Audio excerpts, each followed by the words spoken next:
Welcome back to another Gauntlet with Timmy and JCrypto. Timmy, what's going on, man? How are we doing? Meow. I'm having a great weekend, just getting started this beautiful Saturday morning. And I got to tell you, spring is in the air. It is spring where I'm at. I'm so happy. The sun is out. The snow is melting. I am ready for the snow to melt. I'm ready to see that green, green grass. And not only is it a spring where I'm living, it feels like a spring of Cardano. It feels like we're in a new season. What an amazing week for Cardano this week. So much news, and particularly with NFT projects, there's been some big, big news. Certainly with Boss Cat Rocket Club earlier this week, huge announcement that Manny Pacquiao, the world-time 12-time champion, Manny Pacquiao is partnered with the Boss Planet. It's totally nuts, and this isn't just like a sponsorship in name only. It sounds like he's actually going to be building a boxing ring and actually active in the ecosystem on Boss Planet. So that's super cool. That Ooh, was Yep, jeez. Manny Pacquiao. And then after that, of course, right?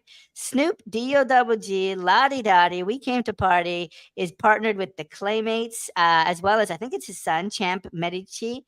So Snoop Doggy Dogg also coming to Cardano. And it just makes me get excited. I love to see Snoop and Manny Pacquiao maybe in the ring on Boss Planet using their Claymate avatars. How cool would that be? Uh, totally awesome. Did you see some of that news, Jay? Of course. Yeah. I mean, it was hard not to miss something that large. One thing is that it kind of brought to light how cool the claymations actually are, and I'm not a huge art collector for NFTs, but seeing kind of Snoop and music and the claymations, I mean, I think he partnered with them because of that aspect. They were able to create these really interesting animated clay scenes. And now adding Snoop to the mix, you're penetrating pop culture, you're creating IP. But the Clay Nation has the ability to make that into an NFT. So it really highlighted the value of that particular team on the Cardano blockchain, I think, Timmy. Absolutely. All right. Well, I want to give everybody a quick preview of the show today. The plan is to start with Frog Factory, this beautiful Mhm. 2D NFT art collection created by a bunch of artists. There's a whole bunch of artists on the team. And then from there, we're going to be talking about Cardolphins as our second project, kind of maybe 40 minutes into the show today. And then Dungeon Looters Club, a really cool play to earn game with a ton of working functionality already on Cardano. And actually, I think what I'd like to do is we're going to be doing a giveaway as part of the show today. Dungeon Looters Club, who has sponsored part of the video today. Actually, all three projects have supported us today. So, quick shout out to all three projects for sponsoring us. But Dungeon Looters Club is going to be the third project. And we're actually doing a tournament with them, and there's going to be a giveaway. And so, I'm actually going to show everyone really quickly what you're going to want to do. I'll do that right now. Let's see here. So this is the Dungeon Looters Club website. It's just at dungeonlooters.club. And then you can also find them on Twitter, which will bring you here. And what you're going to want to do is connect your wallet. And then we'll show you how to do that in the third segment today in about an hour's time.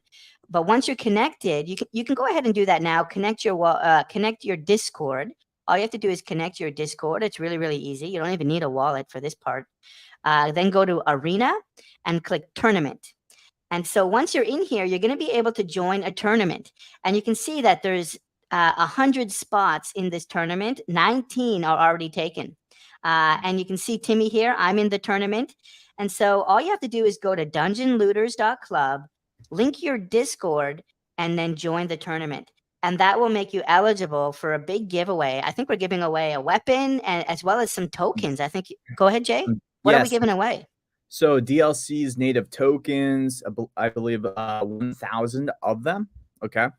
We were gonna do a live crafting on the show today, but we ran into some malfunctions. So for the user's benefit, there was two weapons given to us to do the live crafting, and we're actually gonna decide. You know what? We couldn't do the live crafting. We're gonna do a video of crafting, and then we're going to give away those 2 weapons as well to the winners of the tournament. I believe that the number 1, 2, and 3 spot of the tournament, so the first place, bronze, silver, gold, they're all going to win something or a portion of those rewards.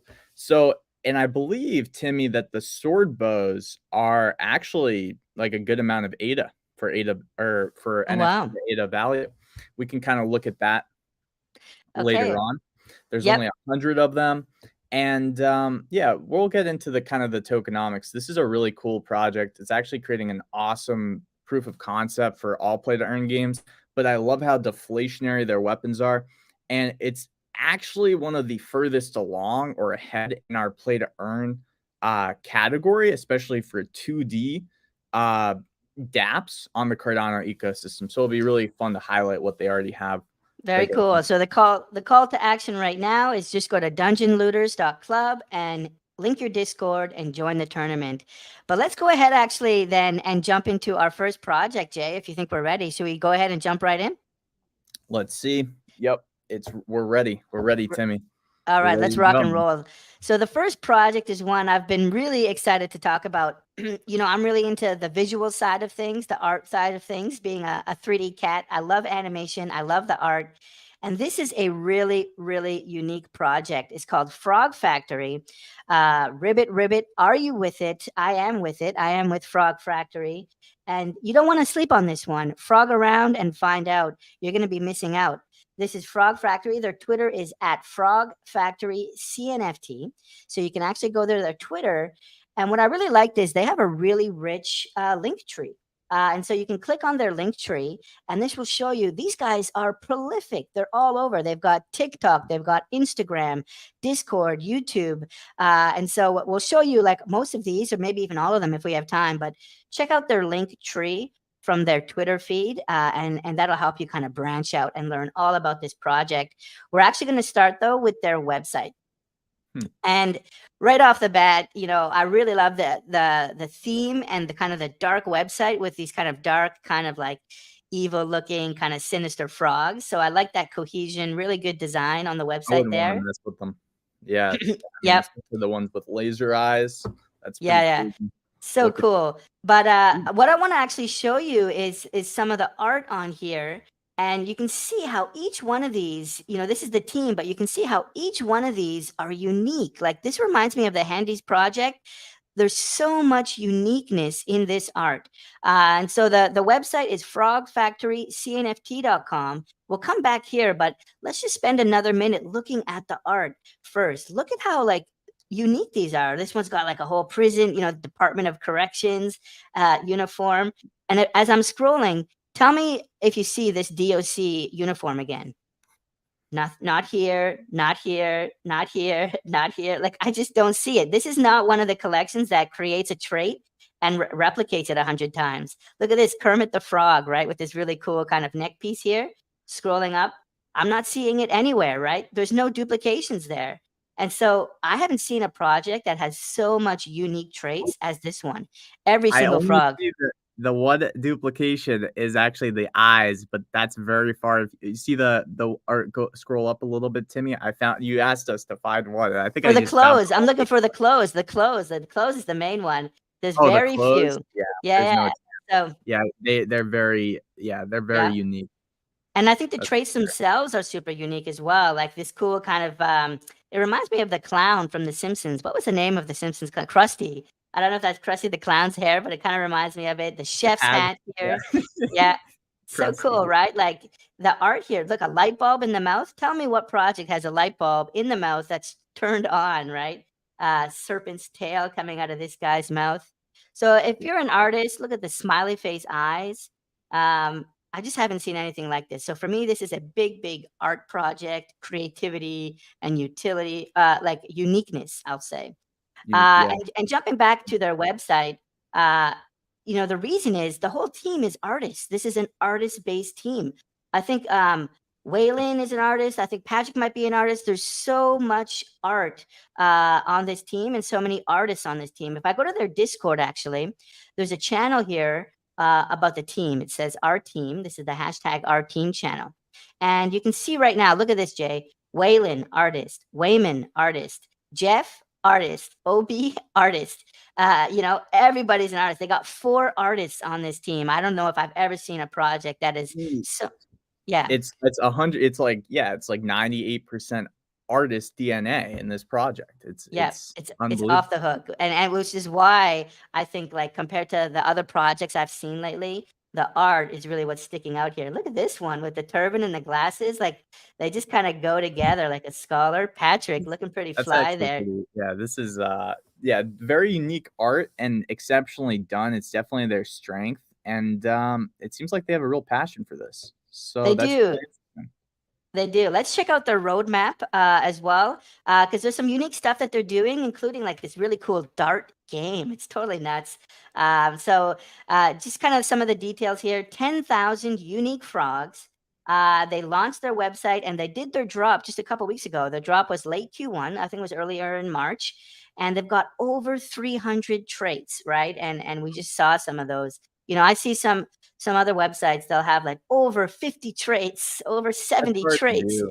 It's and now hard to there's like get. You need a 300. lot It's of like artists to be it's able to create 300 traits. That's it yeah, makes it's sense. ridiculous. It's totally nuts. It's over the top. But check this out in terms of utility. Every frog rewards the holder a 10% discount on tattoos. And so if you actually like getting tattoos, you can get a discount on the tattoos. Oh yeah, we're going to be talking about Cam. The Cam's Dart actually going to Master. be in the video. Cam, I'm a big fan of Cam. Wicked dart skills. But every frog gets 10% discount, but if you have multiple, you can stack up your discounts to 35% on getting an actual physical tattoo. So this is like one of the rare times where we're already seeing Cardano projects give utility in the meatverse, in the actual physical universe. And if you own the artist trait, you get a 25% discount on tattoos, and with another frog. So that's really, really cool. But then in terms of financial rewards, 1/2 of the mint proceeds and future royalties will be reserved for a weekly game. Okay, so they're giving 1,000 ADA plus 5% of the previous week's royalties away. Okay, so it's a dart-based game where they're going to be giving away ADA directly, 1,000 ADA plus 5% of the royalties, which is more ADA. In stage 3, they've got a bunch of stuff coming, tiered ranking system, and they've talked about how the rarity will be based on traits. There's a bit of a hint there, so it sounds like they're doing something unique with the rarity chart. It's all going to be on Cnft.tools, which is cool. Some projects actually don't go forward in setting all of this up, but it looks like, I don't think it's free. I think you have to pay for that, and it looks like they're going to get set up on Cnft.tools. And then, as I mentioned, royalties paid out in ADA. Take a look at this. An additional 5,000 ADA will be given away after the mint sells out. And then they're going to be doing all kinds of random airdrops, collaborations, seasonal airdrops. They've already got metaverse land. So you're going to start to see some of these frogs in the metaverse, and 3D I love rendering. that. That's what I'm all about. 3D Yeah, me rendering. too. Actually, the 3D rendering. It's definitely a trend that I think they're smart to adopt right now. Absolutely nuts. And then check this out. We're reaching out to developers for video games, play to earn. So I could totally see this as part of a play to earn system based on how many different traits they have. The unique traits could make this a really rich play to earn kind of universe and mechanics. And Hmm. so that's really exciting. And I love that they're not saying, oh yeah, we're gonna build our own metaverse, or we're gonna build our own game. Because I think a lot of them are full-time tattoo artists. And so I love that they're going to find experts and build like a quality game, outsource the game development to like a company that's already built, some Steam games or something like that. So big shout out, really good roadmap here, really achievable, really, I think it's ambitious, but totally achievable. And they're focused on utility to the holders all the way through. So there you go. And then I did want to talk just a little bit more about some of the creators. We already shout out Waylon and Patrick, but we've also got Jeff here with the axe in his head. They're all Mhm. docs, right? You can see photos of them. They're all docs. And there's actually YouTube videos and other videos, TikTok videos where you can actually see them. So love that it's a docs team. It's unlikely. I mean, we already know it's not a rug pull since they've already minted, but when you see a docs team like that, it's pretty difficult to rug pull since we know who they are. And so big shout out for them. There's not many projects we see that are actually moving forward and doxing themselves. So big shout out here. Thanks for raising the bar on that side of things. So I also want to quickly, before I'll let you comment for a bit if you want, Jay, but I wanted to show their YouTube channel and talk about this dart game. So they have a dart game here. Let me zoom in a bit. And the way it works is they throw darts against the wall to decide which trait, which holders will get the rewards. Okay, so watch this video and we'll see Cam here playing some darts. I'm not sure if the sound will come through though, but I'll just kind of talk over some parts and you can come back and watch it later. So this is their Dangerous Darts game. FrogFactoryNFT.com. Frog Factory NFT. So this is Cam. And he's walking us through how he throws the darts. What's that, Jay?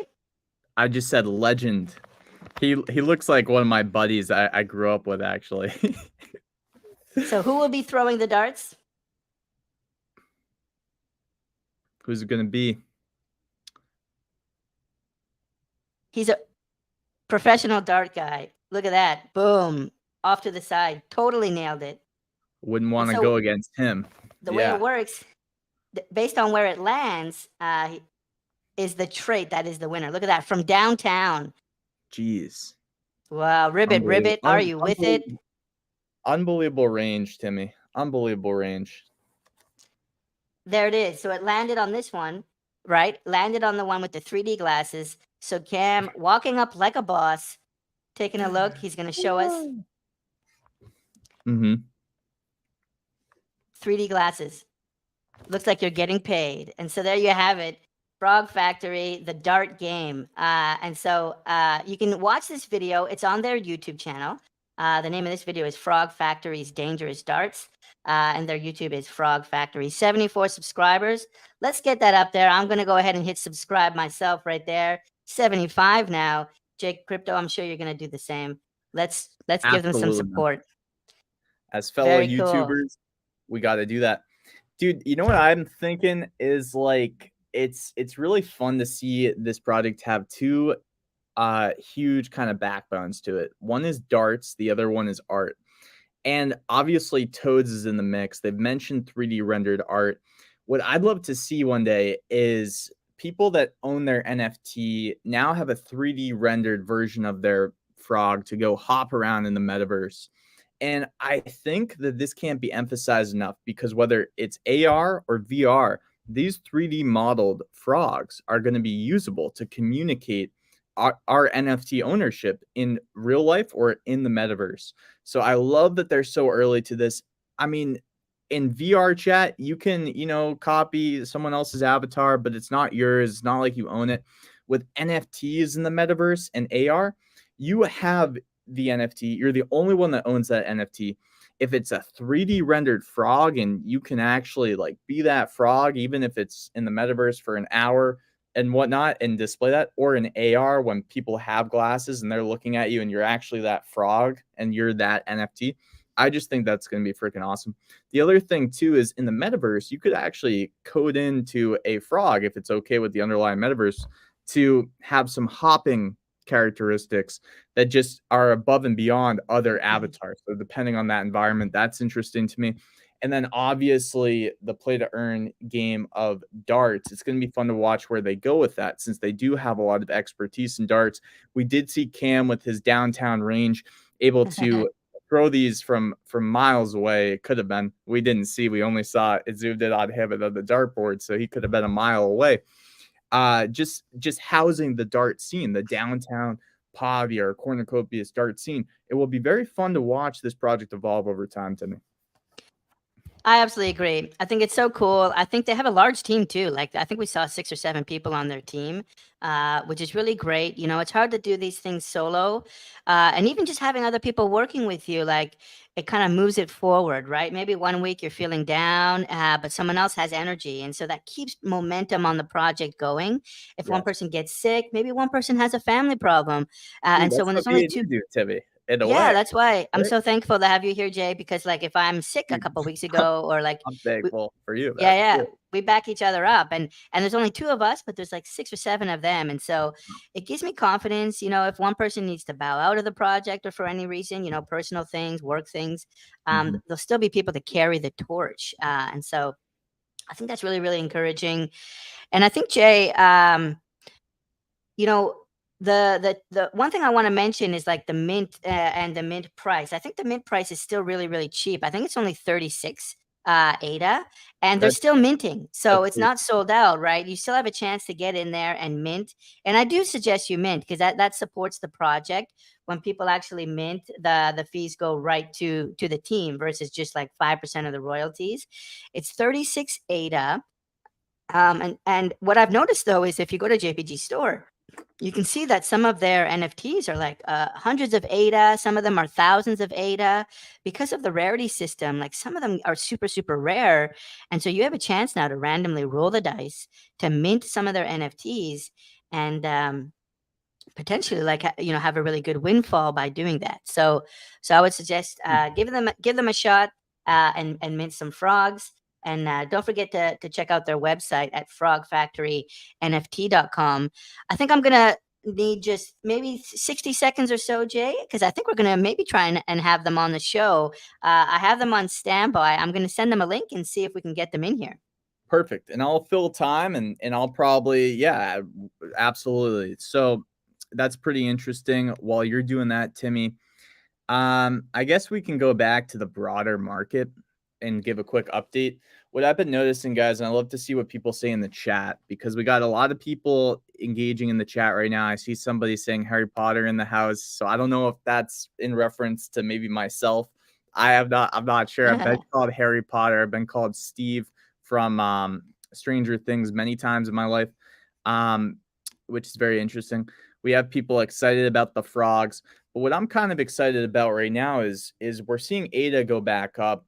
We're seeing these mint prices, some mint prices even when ADA was around 80 cents, when projects were raising their mint price because they were seeing, oh, wow, well, we need this much money to develop whatever we're about to build.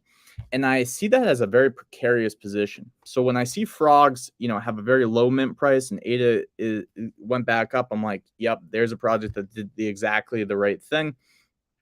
What's interesting to me is what the CNFT market is going to do with all of these fundamentals happening all at once, right? So we have Snoop Dogg, we got ADA going up, we have uncertainty in the broader macro markets, but not, you know, a crazy amount of uncertainty to see a crash really soon. It's going to be interesting what the broader CNFT market is going to do and all of these projects, because we do have a lot of incredible projects and then we have a lot of okay projects. I like to say, like, you know, just people rushing into the NFT scene to make money because there's money to be made, there's demand. So we're seeing more supply. Now, what's going to happen in the next coming months to weeks? I'm very interested to hear your guys' thoughts. So make sure to go into the chat and let us know what you think. We're seeing one comment: ADA is fire right now. Best is yet to come. I totally agree. The Cardano fundamentals are stronger than ever. A lot of people are discounting how much we have developed on chain, things of that nature. So I totally agree with that. There's EUTXO. All right. Back. Oh, are you ready, Timmy? I'm ready. I'm ready. I'm ready, Jay. I'm Yeah. gonna jump in here. All right. We got some special guests. I'll shut up. Special guests. Let's bring him onto the scene, and let me just kind of introduce. These are the founders, the creators of the Frog Factory project, and this is the first time we've ever had project founders on the show. So big shout out to you guys. Thanks so much for joining us. Do you want to maybe introduce yourselves? Yeah, tell the people who you are. I'm Wayman NF Tom on Discord. I'm one of the artists and founders. I'm Jeff Pennywise on Discord, artist as well. Can I ask one question? Who would win between, because you guys would both take us out in darts, but who would win between you guys in darts? I'm just curious. You know? Oh, dude, I suck at darts. Me. Okay. So not everyone in the project is a dart guy. It sounds like Cam is pretty epic. He said he's a professional dart player. Is that a real thing? Does he play? Self-proclaimed. Yeah, self-proclaimed for sure. Oh, okay. Love it. Dartboard showed up at work one day and we after work we get bored and we just throw them from across the shop and try to hit the board. So That's totally nuts. And so you guys, we talked about how there's so many artists on the team. Is you guys are all tattoo artists, I guess, and you guys have a real shop there. Is that right? Yeah. yeah. Syndicate Tattoos. Yeah, it's in Mustang, Oklahoma, which is basically Oklahoma City. It's a suburb of Oklahoma City. Wow, very, very cool. And so how many people are on the team in total? So there's 7 of us. 7. 5 of us are artists, and then 2, Frogman, which is Keaton, who's my son. He does socials, and his friend does the Discord, Patrick. Wow. Very cool. So everything's split up, and we were just talking about like how it's so good to have so many different people on the team, kind of helping out, everyone pulling their weight. So we tried to talk a little bit about the dark game, and I showed a bit of the video there. Maybe we could tell the people a little bit more. How does that work with the traits, and like how do we decide what traits are on the dartboard? I think there's some voting there, and maybe you could tell us a bit more about the dark game utility.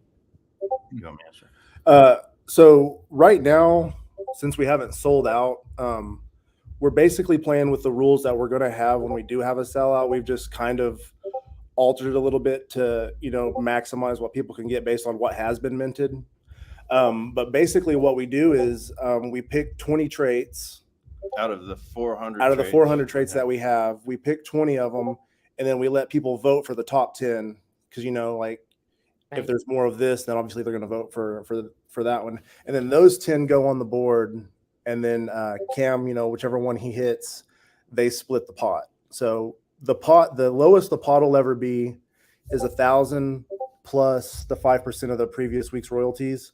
But we have different, when we hit different milestones, we play for more, So like our first week, I think we played for 2,000 ADA. Oh, wow. So, and this week we've got a Yeti. We're throwing. Yeah, we're giving away a Yeti too. Smooth. So the minimum anyone can win is the pot will be 1,000, and then like I said, we're doing different things every week depending on what we sell that previous week. Right. So. And we have a golden dart. We actually have 25 golden darts. 18 are still in the minter, and if you use that, if you own that, if you're a holder of that, and you have a frog that has the winning trait, that doubles your entire stake in that. Oh, wow. This is in every trade. So a golden dart wins every week. So I can, oh, wow. Interesting. So I can mint and get a golden dart. And then if I have 18, another, and I have an 18 still in the pot. And if I have a frog that wins the dart game, it doubles my rewards. Yep. Is that right? And if you've got like 5 frogs, it doubles your entire wallet. So Holy cow. That first week, I think we gave away like 2,600 ADA or something like that, and one dude won 1,200 of it. So yeah, insane. What, Jay? Yeah, I was just gonna ask. So Cam is is he like does he have anything over his eyes when he's doing this, or does he literally? Is it kind of just his stunner shades? Does he have good accuracy, or is this really a wild thing? Because he's terrible. Yeah, he's pretty terrible. Yeah, because he hit the dartboard in the first 5 tries. So. And he does, yeah. I think we saw that in the video. He does it from like downtown, right? Pretty far away. Yeah, our shop is about 45 feet wide, so it's about 45 feet. Holy cow! Are you worried at all that like your walls are gonna like get torn down by Cam and his darts? I don't know. Our landlord's right next door to us. He has a liquor store right next door, so he probably hears it. Oh man, very cool. So anything interesting you can share around like why the frogs or why the traits? How did you go like researching the traits? There's so many unique ones. Maybe you can tell us more about like the artistic like genesis story, how you decided on frogs and traits. And Cardano too. I'll even throw in there. Okay, I can start with that because I think I was the main person in Cardano out of all of us. I had started buying Cardano maybe. Oh, actually, let me actually just jump in. Do you guys maybe have your your Discord notifications on? Maybe you could turn down your sound, or if that's you, Jay. They're going nuts right now. They're like freaking out because they're watching the live stream probably. I don't know. Let me try to figure out how to do this. Is there a way? Maybe mute your computer or just close Discord. I actually just found this. If you right click on the actual tab, you can mute the entire tab. and then it will just mute all Discord tabs. There you So there's a quick trick for all of you guys too, Nice. that are watching. fixed So All right, go beneficial. for it. Take us away. I started buying Cardano last summer, and then I probably had about 3,000 Cardano setting up, and it got up to $3 or whatever, and then it went back down. And oh, we got someone coming in. There's Cam right there. Hey, there's the Dart Man himself. Whoa, Yeah, we're at the shop. self-proclaimed. I had been thinking about getting into like NFTs on Ethereum, and everyone's said the same thing. They're so expensive and gas fees and everything. And then I realized Cardano had them, and I had all this Cardano that had like lost a lot of value. So I was like, I'm just gonna buy a bunch of Cardano NFTs, and I found out about Equine and Yeah. and the controversial Boss Cats. Yeah. So, I minted Equine and Boss Cats on the same night, and I spent like all the Cardano I had just this, because I had seen it go up to 3 and then go back down. So I was like, I'm just going to do this instead of like speculating on cryptocurrency, because this is funner. Yeah. And then, as tattoo artists, we get asked all the time, like, can I get a gift certificate? Can I get a discount? Can I do this? Can I do that? So like I had the idea I was just going to make like just one NFT, like 100 of the same one, and be like, okay, if you want a discount, go buy this. And then that'll be your gift certificate, so to speak. And then Waylon actually got paid for a couple of tattoos with NFTs. So then we were like, maybe we should just like make NFTs. And Jeff's son had some interest in it too. And Jeff had started helping him with a different one. So we just kind of all came together and like made Frog Factory one day. While I was actually getting tattooed, we had kicked around the ideas, and Now I have a different question. I wonder how many tattoos do you guys maybe have? That must be getting up there maybe? Oh, I'm covered. Oh, you're fully. Oh wow, Yeah. You got the sleeves and everything. Very cool. I That's haven't done it yet. I'm curious. Yeah. Have you ever? We started making them, and we realized that like it took us a little bit to like figure out generation and everything, and we started getting it together, and we're like, oh yeah, these are really, really cool. And then we started, like I said, playing with the dartboard after work, and came up with this idea, and we only had about 200, maybe less than 200 traits, and I was like, well, if we make this many traits, we can do it's the math on it to make the math work. That's why we have so many traits, because once we're sold out, every winning frog, the lowest amount it'll be is 5 ADA. But we have all kinds of like cool things that we're going to do to have like multipliers and different things. So like the golden dart. Yeah. So like say your so frog cool. is in the top 1,000 rank, we're going to do, I think we've already announced it, so we can say, so like if you have a frog that wins, and let's say he's got a trait that has 200, nothing will have over 200 traits or 200 frogs per trait. Like we did the math that way. Right. So it would always equal at least 5. But if he's ranked in the top 1,000, then he's a 10x. So he's actually worth 50. Holy cow. So if you had 10 frogs and one of them was the top 1,000, you would have 50. Then the other 9 would pay you 5 apiece. Wow. All kinds of mechanics. I'm really excited to learn more about like the dark game. It's hard to explain in Discord sometimes. That's why we started making YouTube videos, because YouTube videos, that was one of the things, like as much as I love Boss Cat, they'll come out with like announcements, and you can read it and interpret it 5 different ways.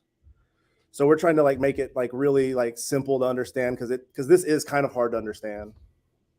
Would you ever give this is kind of, both people have to be interested here, but I think Timmy's like the virtual cat though, it would be kind of fun to see him go into like an almost virtual your project shop in the metaverse, where you guys are giving him almost like everlasting like tattoo. That would be really cool to watch.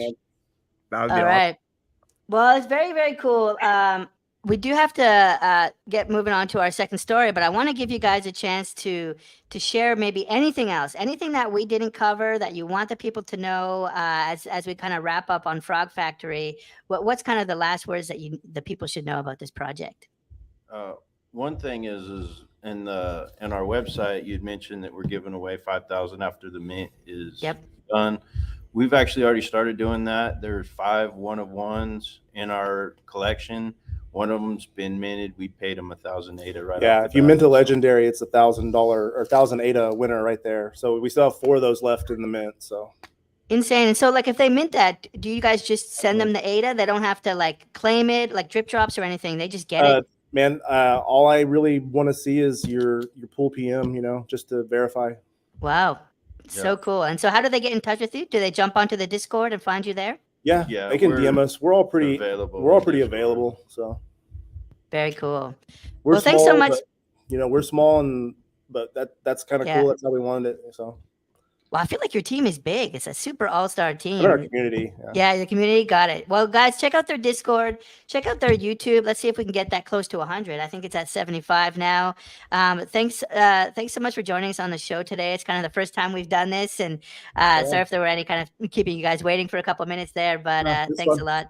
No, awesome. Thank you guys so much for your support. And I honestly think that what you guys are doing is so sick. The more just craftsmen in daily life that come on and say, hey, let's make a project together. And it doesn't just have to be tattoo artists. I get that that's probably why your art is so sick, because you guys have a background in art. But the fact that you guys kind of just came together like that, really organically, started a project around something that you guys all just do at work, which is throw darts. It's one of the coolest stories I think that I've heard. So I just think that's awesome. Totally genuine, totally authentic. Love the team, love the project. Thank you guys. Yeah, thanks for having us. Thank you. Cheers. Dude, that was really cool. Oh yeah, awesome team, awesome project. That was so cool. Yeah, I love the art too. And also, like, check out their TikTok, check out their Instagram, all their socials. If you go to their Twitter, you'll see that there's a link tree there, and you'll be able to basically get access to their Instagram and their website and everything else. So that was pretty awesome. Jay, do you have something to say, or ready to jump into our second story? Or yeah, man, just cover me for about 60 seconds here. But I just wanted to ask, would you get a virtual tattoo? I mean, that's, I think, the question on everybody's mind. But I'll be back in 60 seconds, guys. I'll be right back. That sounds good, Jay. Yeah. So Jay's asking me, should we get some ink on Timmy? I'd be up for that. I think it'd be cool to maybe get some kind of a Cardano tattoo, maybe, or a Cnft tattoo. I think also I need to just change my shirt. So maybe in a few weeks, if I change the shirt, which I've been wearing for a couple months now, maybe we can also get a texture update and get some ink on Timmy. I think that'd be pretty cool. I'm actually really curious what it feels like to get a tattoo. I don't have any ideas of what I would want it to look like, but I really want to know the feeling. I really want to know, what it feels like. I've heard it's painful, and I know different parts are different painful, but I want to feel it somehow. It's kind of on my bucket list. I just need to find a good idea. Maybe a Timmy tattoo on Timmy would be pretty cool. Aaron says, what about a face tattoo? Maybe some tears. Yes, some tears for every rug pull that I participate in. Every project I mint that rug pulls, I'll get a tear. That's a good idea. Aaron says that they hurt. I have stick and poke on my back. Oh wow, poke. So if anyone doesn't know, Aaron is the creator of the Poke Planters CNFT project, which is all about planting trees around British Columbia. Now, actually, while Jay is away, let me show you guys something a little bit different here. Not this one, but I want to remind you about the tournament that's happening. So actually, if you go over to dungeonlooters.club, head over there and join the tournament. All you have to do is link your Discord. You don't need a wallet or linking a wallet right now. Just go to dungeonlooters.club. You can link your Discord at the top. I think there'll be a login button there. And then if you go to Arena and hit Tournament, you'll come to this page. And what happens is you're just going to want to hit Join Tournament. And then you'll show up here in the list. You see JCrypto is there already. Timmy is there. We've got 23 out of 100. Now, the idea is if we get 100 people in this tournament, later today, they're going to run the tournament automatically. You don't have to be logged in. And winners will be automatically chosen based on the tournament that runs later today. So if you want, while you're watching the video, we're going to talk about Cardolphins now. But while you're watching, go ahead and go to dungeonlooters.club and then join the tournament. And so, Jay, I think I'll give you a couple minutes to talk about Dungeon Looters, but I think actually in just 5 minutes, we're going to try and have them on, Jay. So we might have to be, yeah, really, really tactical about what we share, because we're going to have the Cardolphins team on in 5 minutes. Do you want to maybe get us kicked off though?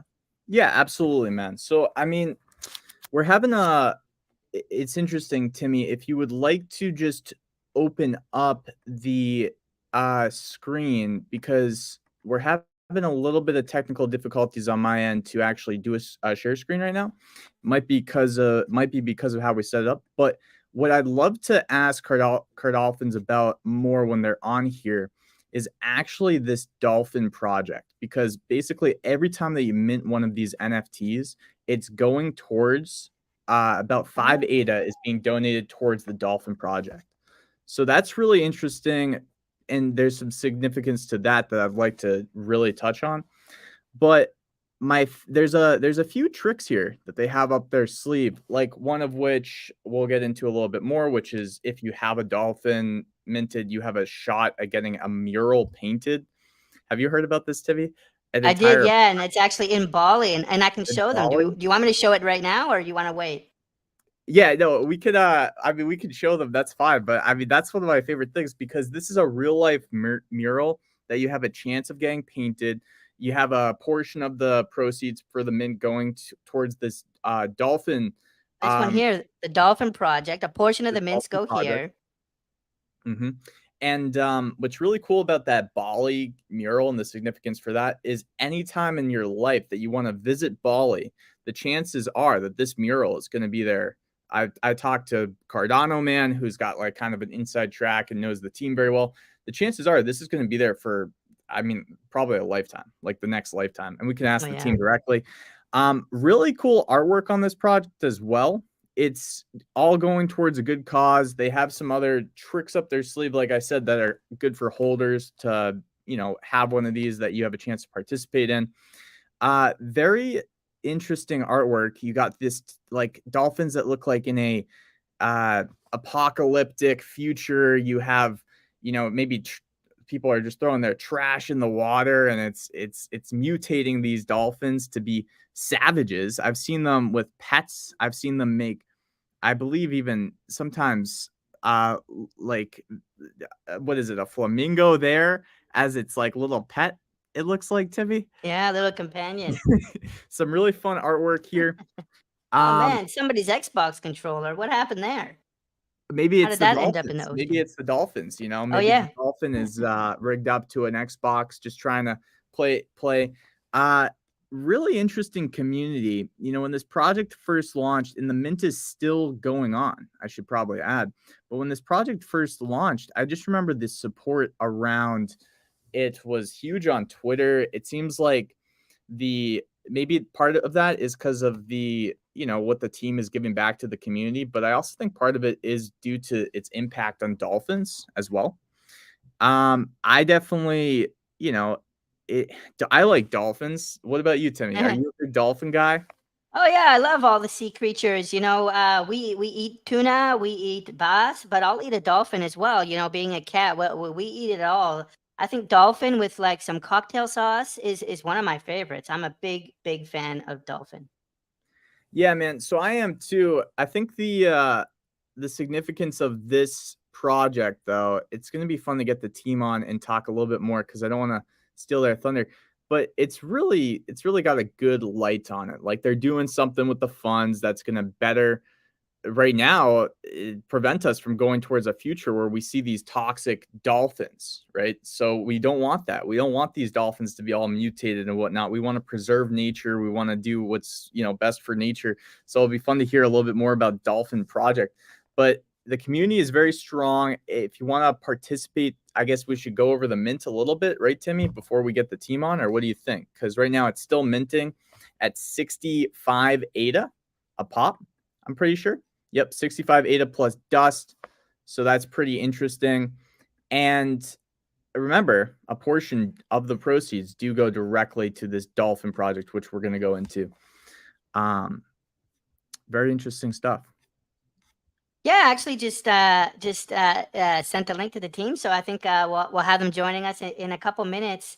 But yeah, I do want to talk about like their mint process, and it's still minting now. I think they only started minting a couple weeks ago, actually, just in March.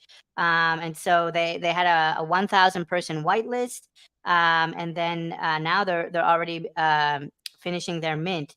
I do want to also call out one of their artists, the local graffiti artist. His name is Jack. And so that's the artist that's been doing these murals.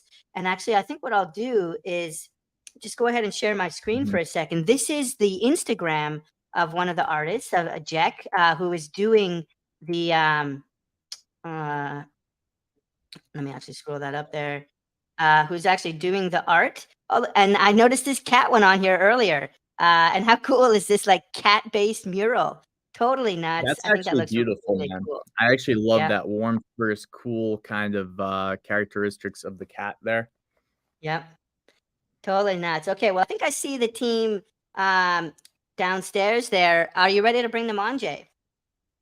Yeah, no, that would be awesome. I'm actually really looking forward to talking more to this team and kind of yeah, getting no better people to highlight sort of the strengths of this project than the team. So I'm excited. Oh, look, them, they're happy. Hey, How are you Hey, guys? hey. Meow. Very know, it's cool. So interesting. go ahead, Jay. Yeah, I was just gonna say it's interesting because I grew up in a very nautical town and we had great white sharks. So every once in a while we would see just dolphins, washing upon shore after a big storm, and they'd have these huge chunks ripped out of them. So I mean, I think that was because of the sharks. Sorry for the the viewers. I don't want to traumatize anyone, but we were always so sad to see that. It was kind of like interesting. Obviously, we're like, oh wow, look at that. But it's also a little bit sad to see that. Now, this isn't really the problem that you guys are trying to tackle, though, because there's another issue. We're not going to be able to stop sharks from eating dolphins, right? So, like, what's really the impact, and what are you guys kind of inspired to launch this project and really, help dolphins with? I think would be really exceptional for the viewers. Totally. No, that's a great question. I would say the two main things motivating us through this project and in terms of like being inspired to actually launch it was, one, we wanted to make sure we had super quality. Thank you, Darkwater. He's one of our rad holders.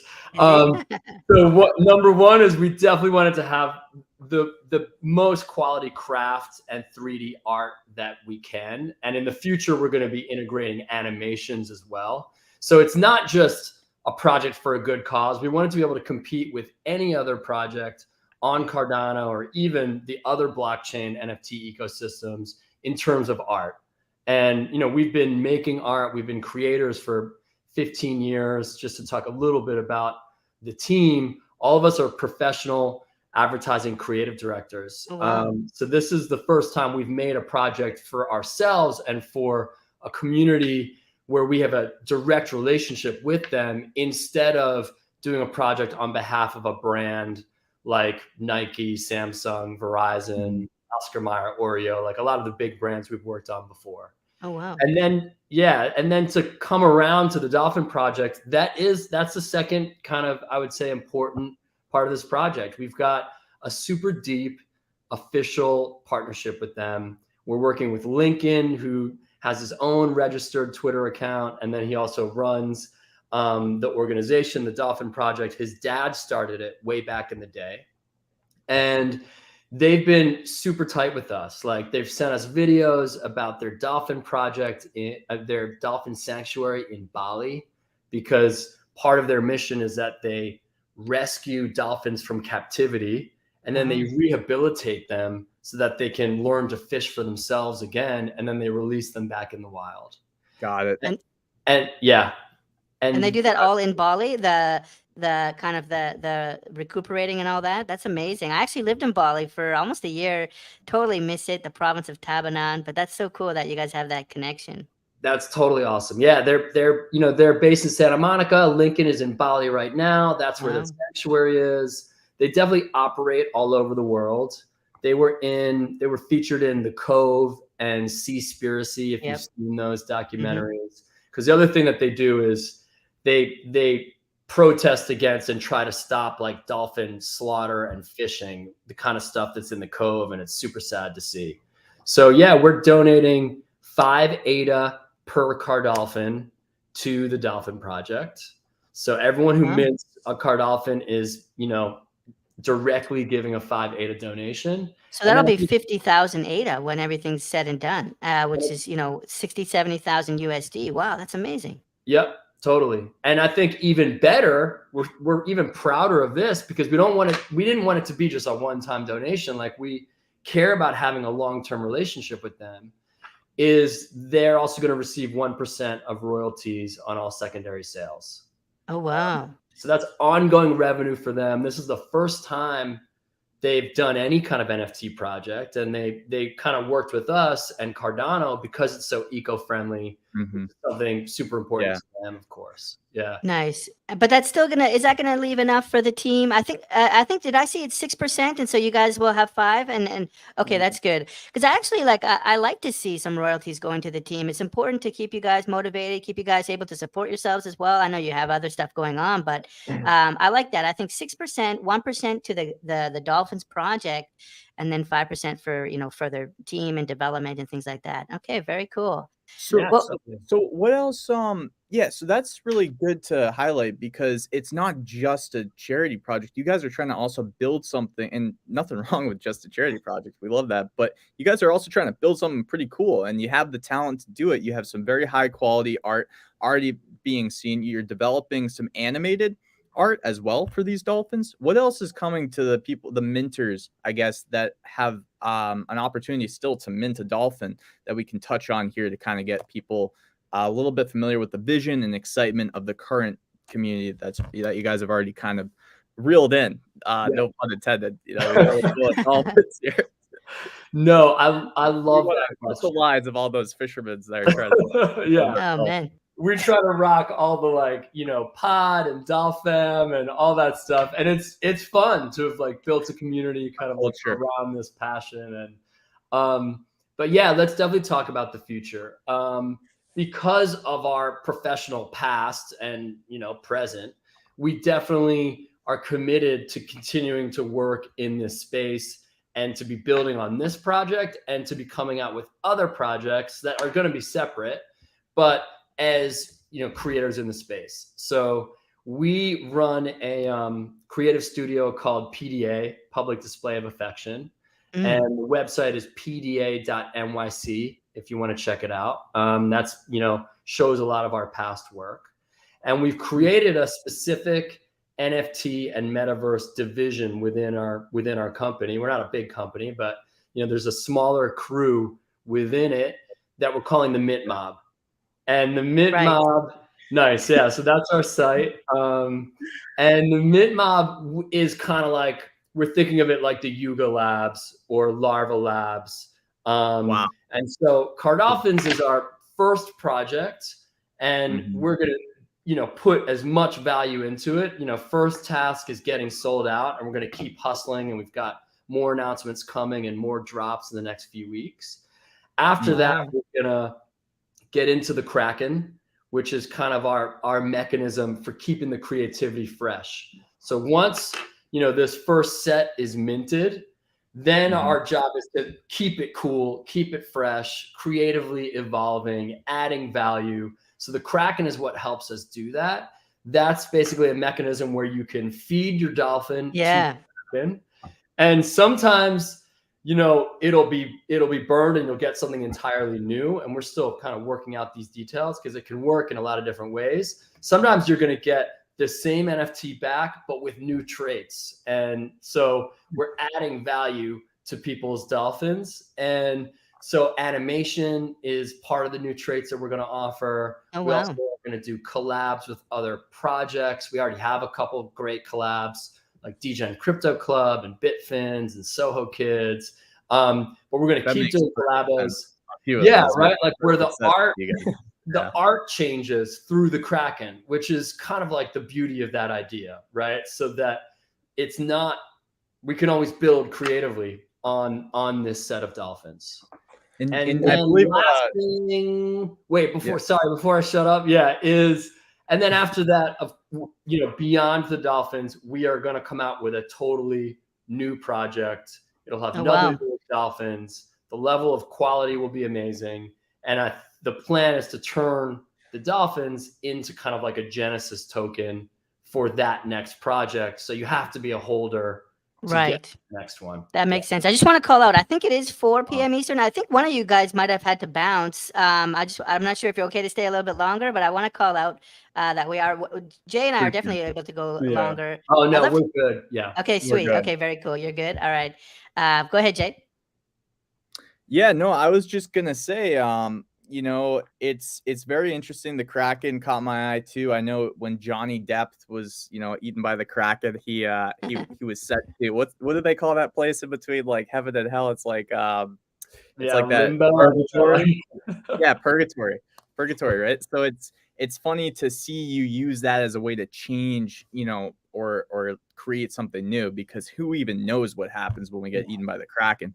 The other thing I love about you guys and why I think that projects and collaborators are actually going to be attracted to working with you is you have this, you know, obviously it's, you know, it's going towards a good cause, but you also have a lot of talent, you have ambition, and then you're creating this mechanism that literally is going to add value to the Cardano ecosystem, which is the functionality behind the Kraken, where you're sending an NFT and you don't know what's going to come out. It's probably a fun process to imagine all the things that could happen when somebody does send you that NFT.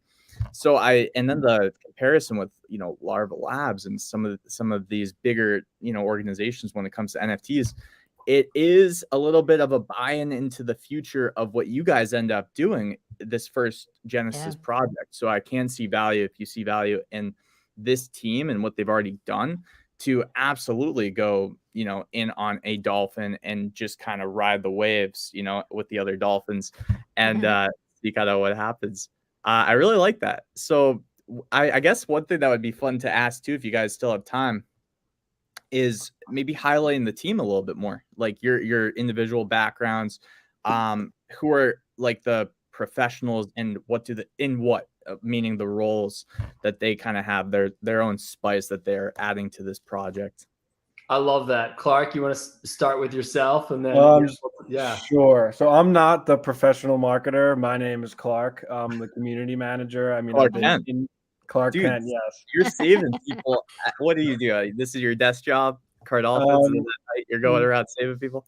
Something like that. I work with Cardano Man building that account, so I'm the undercover day to day. Nice. So I've been in the Cardano community since August. I mean, I'm in the trenches. I'm in all these other Discords, all these other projects, and kind of just been taking notes on like what other projects do, and like as a collector myself, building something here that I know that people will want, that will bring value back to the holder.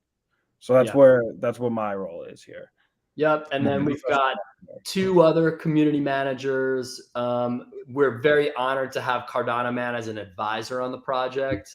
He keeps saying, he's like, hey, this isn't my project, because he's going to have a project coming up later that he's going to, you know, get fully behind. But he's been a super tight advisor for us in terms of strategy and kind of, because this is our first NFT project. It's our first CNFT project. So that's been great.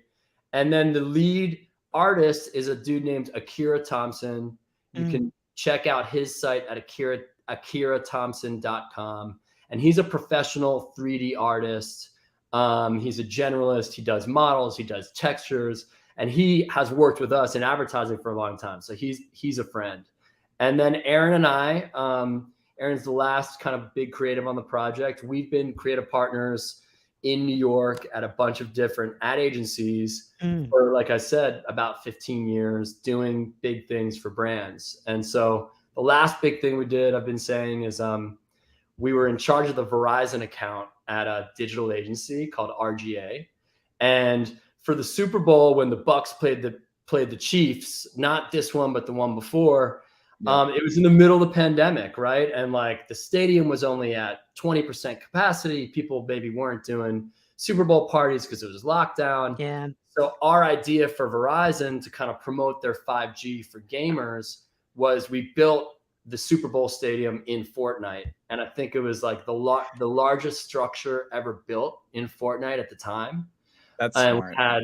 We had professional gamers in there. We had regular gamers. We had pro football players, NFL guys. We had myth, you know, like, and it was just a cool place to like fuck around, have fun, gather at the right time. And it was, that's a bit of a metaverse project. So kind of led us down the Yeah, path, I was gonna say.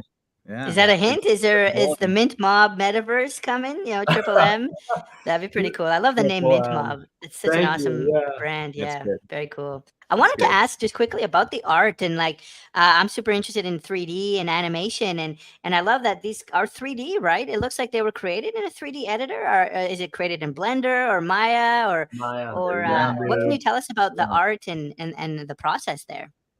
So it was an interesting process. I don't have as many details as Akira, being like the actual artist himself, but even just choosing a dolphin and working on that model was super interesting. And the way that it's set up, so we've got a partnership with Bitfins now, and it's our first kind of like metaverse ready for the dolphins. So there's going to be a full 3D model in the Bitfins universe that you can mint. Oh, okay. And I only bring that up because for our process and our images, if you turned the camera and like looked behind the dolphin, it like is weirdly elongated. And because when you're making a 3D model, you've got to kind of mess with it so that it looks perfectly at that angle.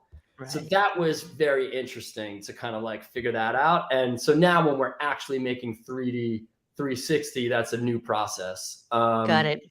But yeah, like we had a lot of fun with the traits. I think we like to think of this project as maybe, our pitches, maybe this is your last animal PFP. Right? Like, who knows where the space is going after animal PFPs? I know we're moving kind of beyond it. But we think a dolphin is such an interesting shape. It's such an interesting creature. Like being able to have the blowhole as a trait, which is weird as shit, And a light bulb on the blowhole, and like this bottle here. It's totally nuts. I love the texture too on like this rainbow colored one, like the roughness. It's just really beautiful artwork. It's like, really good. So like what kind of did make all these dolphins so like kind of pissed off because they're very mad. They look very angry. They have these little pets that obviously they control. It looks like some of them have like even, a leash or it just looks like it's like their little pet, their servant almost. Like what happened? Because dolphins are like, I feel like people could swim with a dolphin in today's day and age. What happened to get them to that boiling point? What was the journey, and what are was it like, what the heck happened here?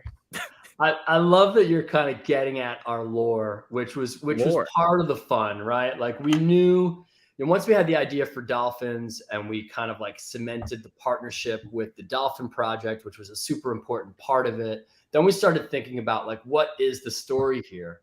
And part of what drew us to Cardano was its energy efficiency. And then, working with the Dolphin Project, it's got a good cause. So it started to become clear that having kind of like an eco-conscious backstory made sense. And so the idea here is that these are mutant dolphins in the future that have been mutated by kind of humanity's like discarded toxic waste and trash and other weird shit. And they've, gained even greater sentience than, I guess, current dolphins, who are intelligent already. And so they've got this weird ass civilization. And it's funny, we dropped some of the earlier, because we spent 4 to 5 months building and working on the art before we started dropping reveals and before we were able to mint. Like we were working on this for a long time, which is kind of just the time we needed to take to get the art right and precise and all that. But we dropped one of the earlier iterations of the dolphins, and they were just kind of too cute. So we were like, well, these guys are mutants. We want to make sure they have appeal. And so that character design, we just kind of pushed it a little. Cute doesn't sell as well as me. It just, I've seen that too, It's not like, it's interesting, right? It's not like cute can't sell. It's just a lot of these projects that are blowing up tend to have some kind of mean mug on them. Look at this too. Like I've got it here in JPG Store. So many traits, right? So many dimensions here.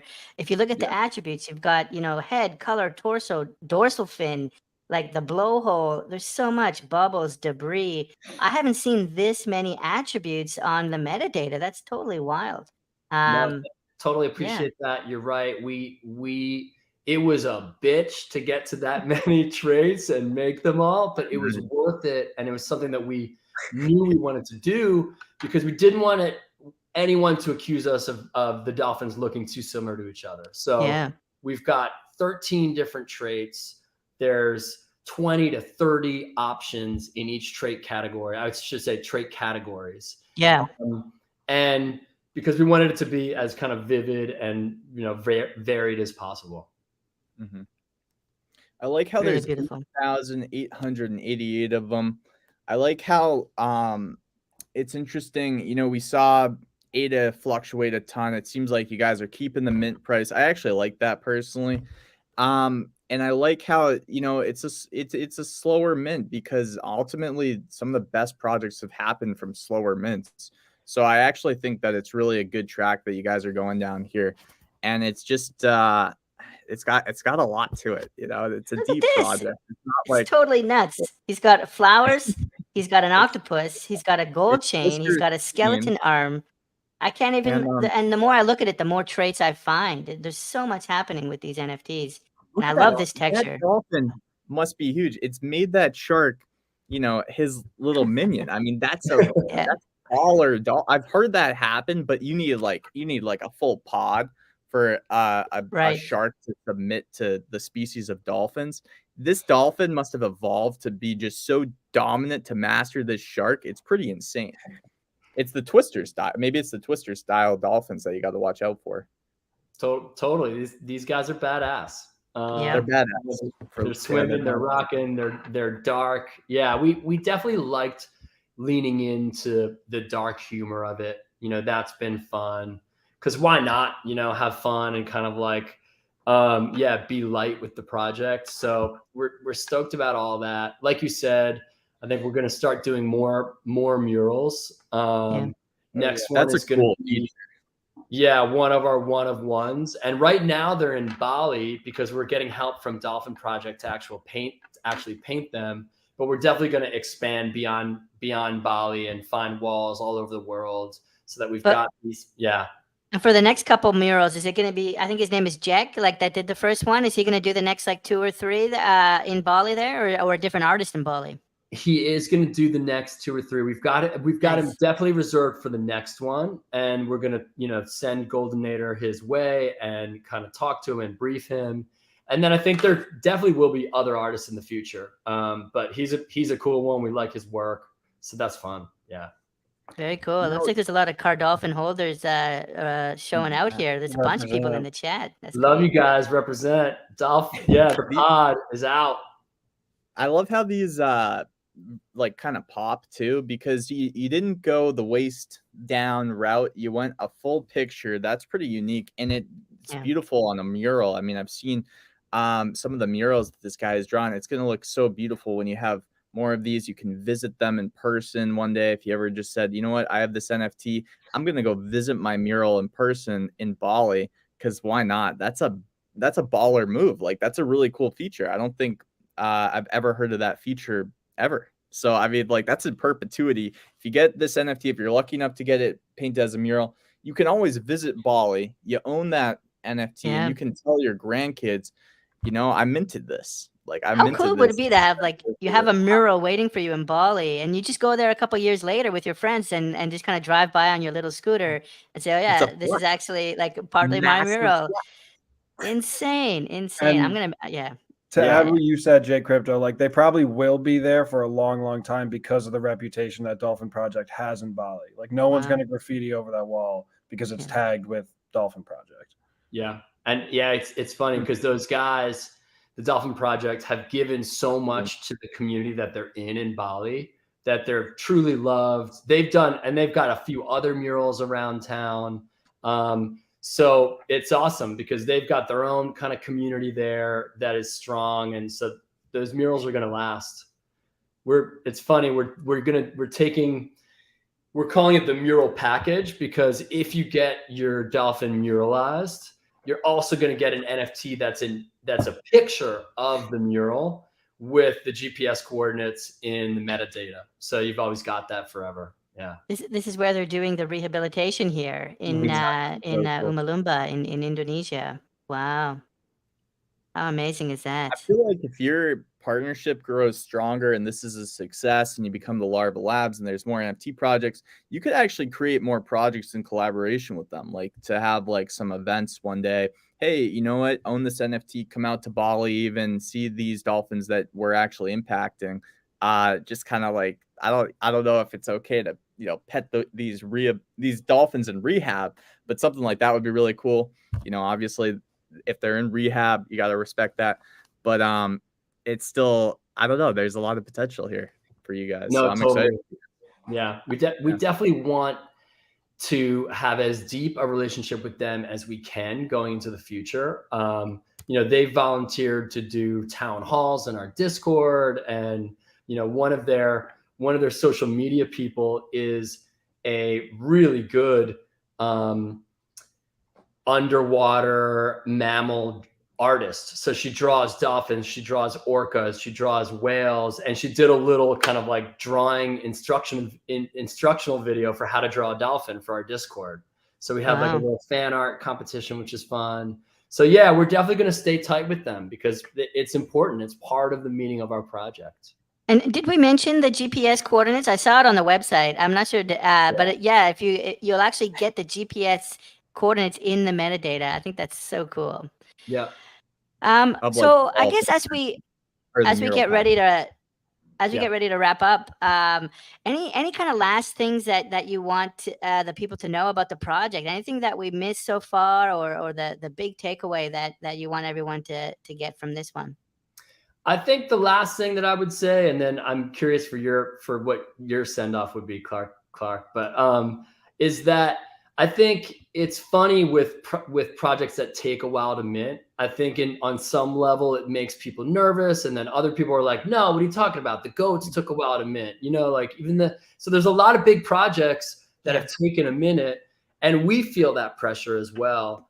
But I think what I want to say is that we're just going to keep moving forward like we always were planning on it. Like even if we had sold out like within a week, and it's been a couple weeks, but if we had sold out that day, our plans for now would have been the same. Just kind of dropping partnerships, continuing on the dev and the art, and developing the Kraken so we can get our first Kraken event as soon as possible. Building in animations and other utilities. And so we're going to do that whether we're sold out or not. And I think that's just going to give people more confidence in us. And then the goal, of course, is to mint out. But that's the plan, just take it whatever pace we can. And over the next couple weeks, we're just going to keep dropping cool shit and building confidence. I think also with the minting bit. Clark, real quick. Go for it, Jay. Yeah, sorry, Timmy. I always interrupt this virtual cat dude. No respect. But I love it. But I think that's smart, and the reason is because it feels like you guys are in this for the rest of your life. Honestly, the only reason why you would want to shorten the mint or burn NFTs or all these other things is for maybe people that hold them that just want the floor price to rise short term. So if you're not doing anything, that floor price will rise. You're also you're giving more spots to the community. So more people have a way to enter that each have their own NFT in that community that will support the floor price after a certain point when the community gets bullish, news or things of that nature. If you're in it for the long term, you've already beaten 85% of the competition because most teams won't be in it for the long term. So just wait a year and see how many NFTs drop to zero because of that. So I just think it's kind of like really good and healthy to send that message all over the place, because I've seen a lot of people burn for the community for the short term, but then you're giving up a lot of spots that other people might have a chance to enter into the community. So I actually am a huge proponent of, if you're legit, if you're staying in it for the long term, don't sacrifice the short term. You guys are a great example of that. So I just want to applaud that. Clark, it's awesome. And wants to say something. Hold on, I'll say something pretty quick before we let Clark go, because I want to respond to what Dave was saying around the minting situation and that there's still some left to mint.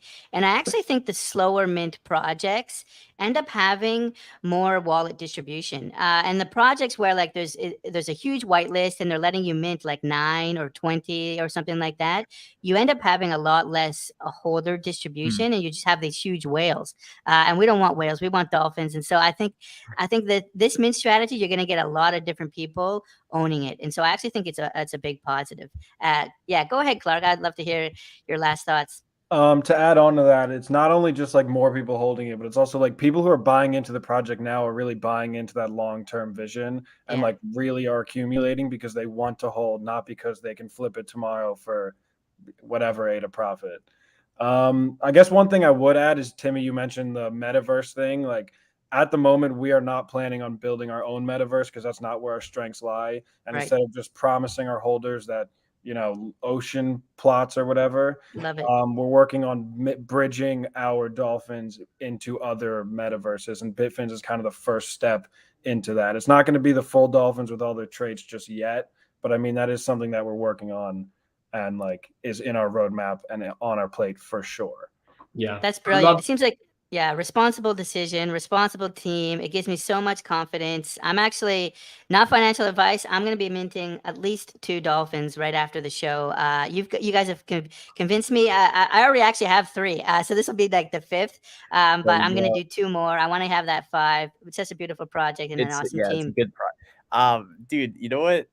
Metaverse real quick. I do a lot of metaverse content. I love that. I think that more metaverses, right? Like the more you're building IP, that IP can sit and play on a platform level.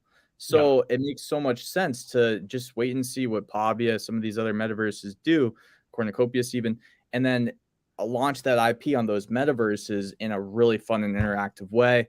I just think, it's checking a lot of boxes that a lot of people probably have for an NFT project.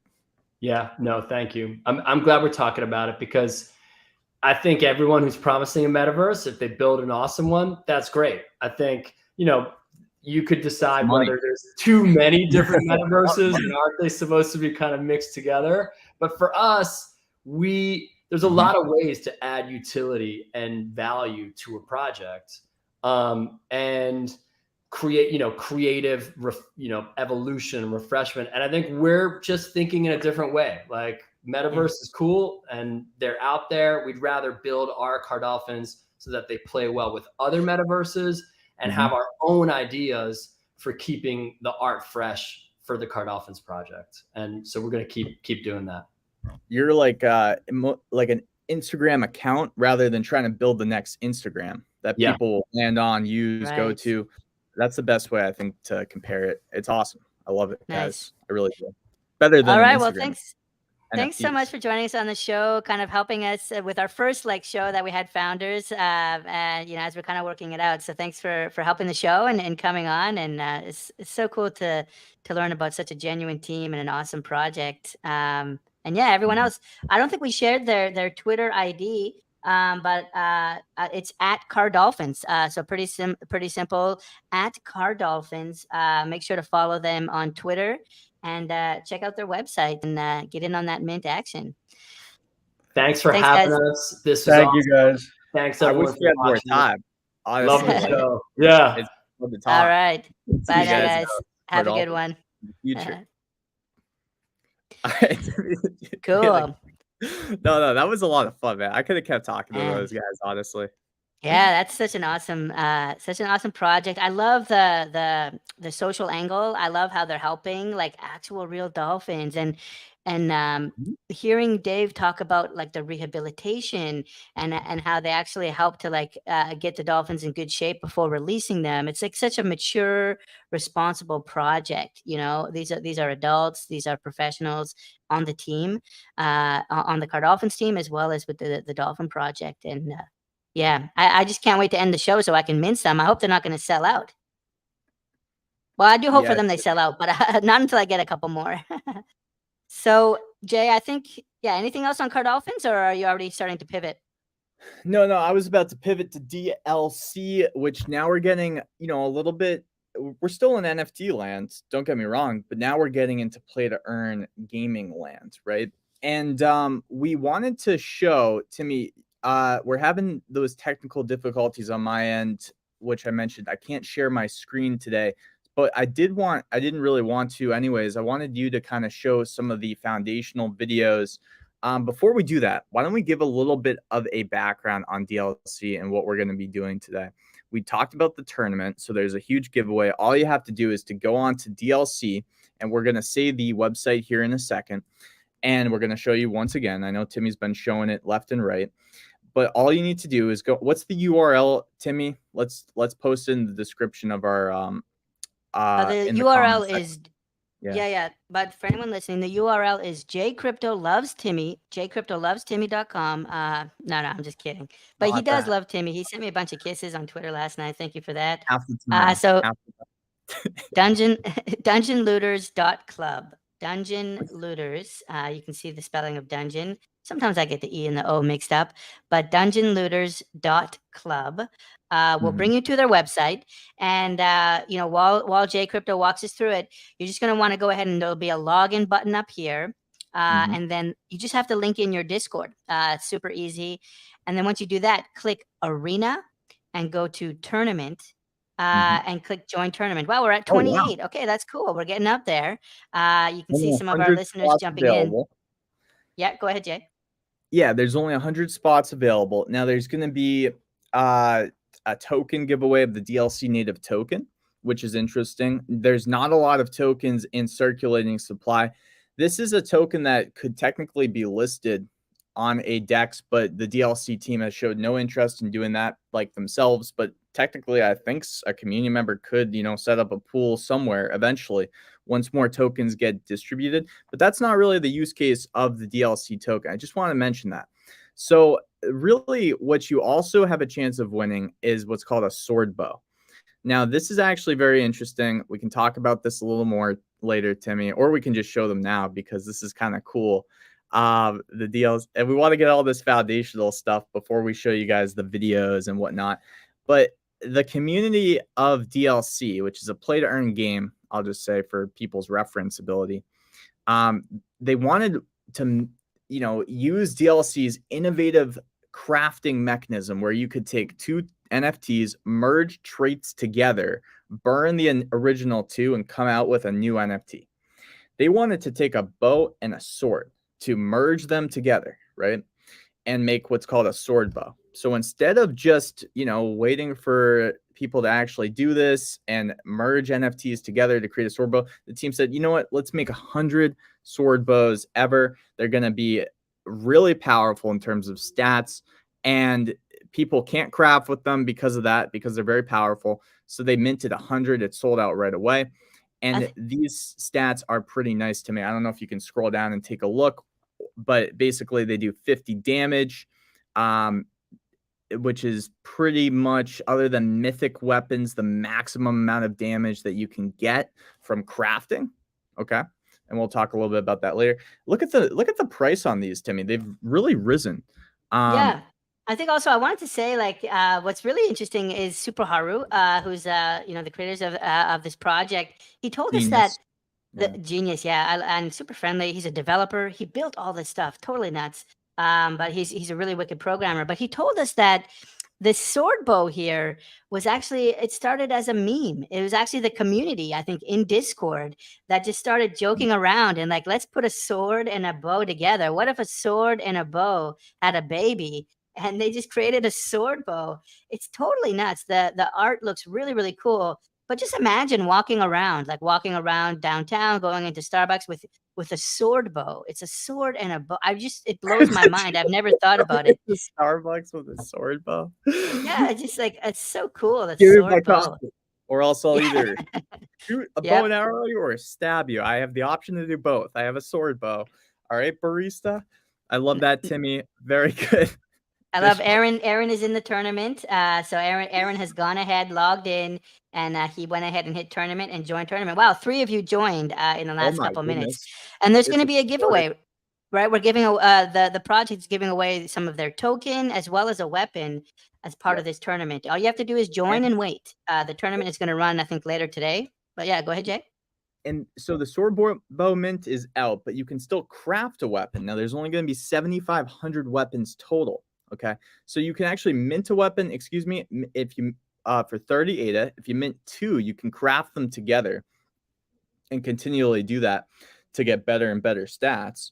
Or you can just buy a sword bow right now, which is interesting, but that's on secondary market.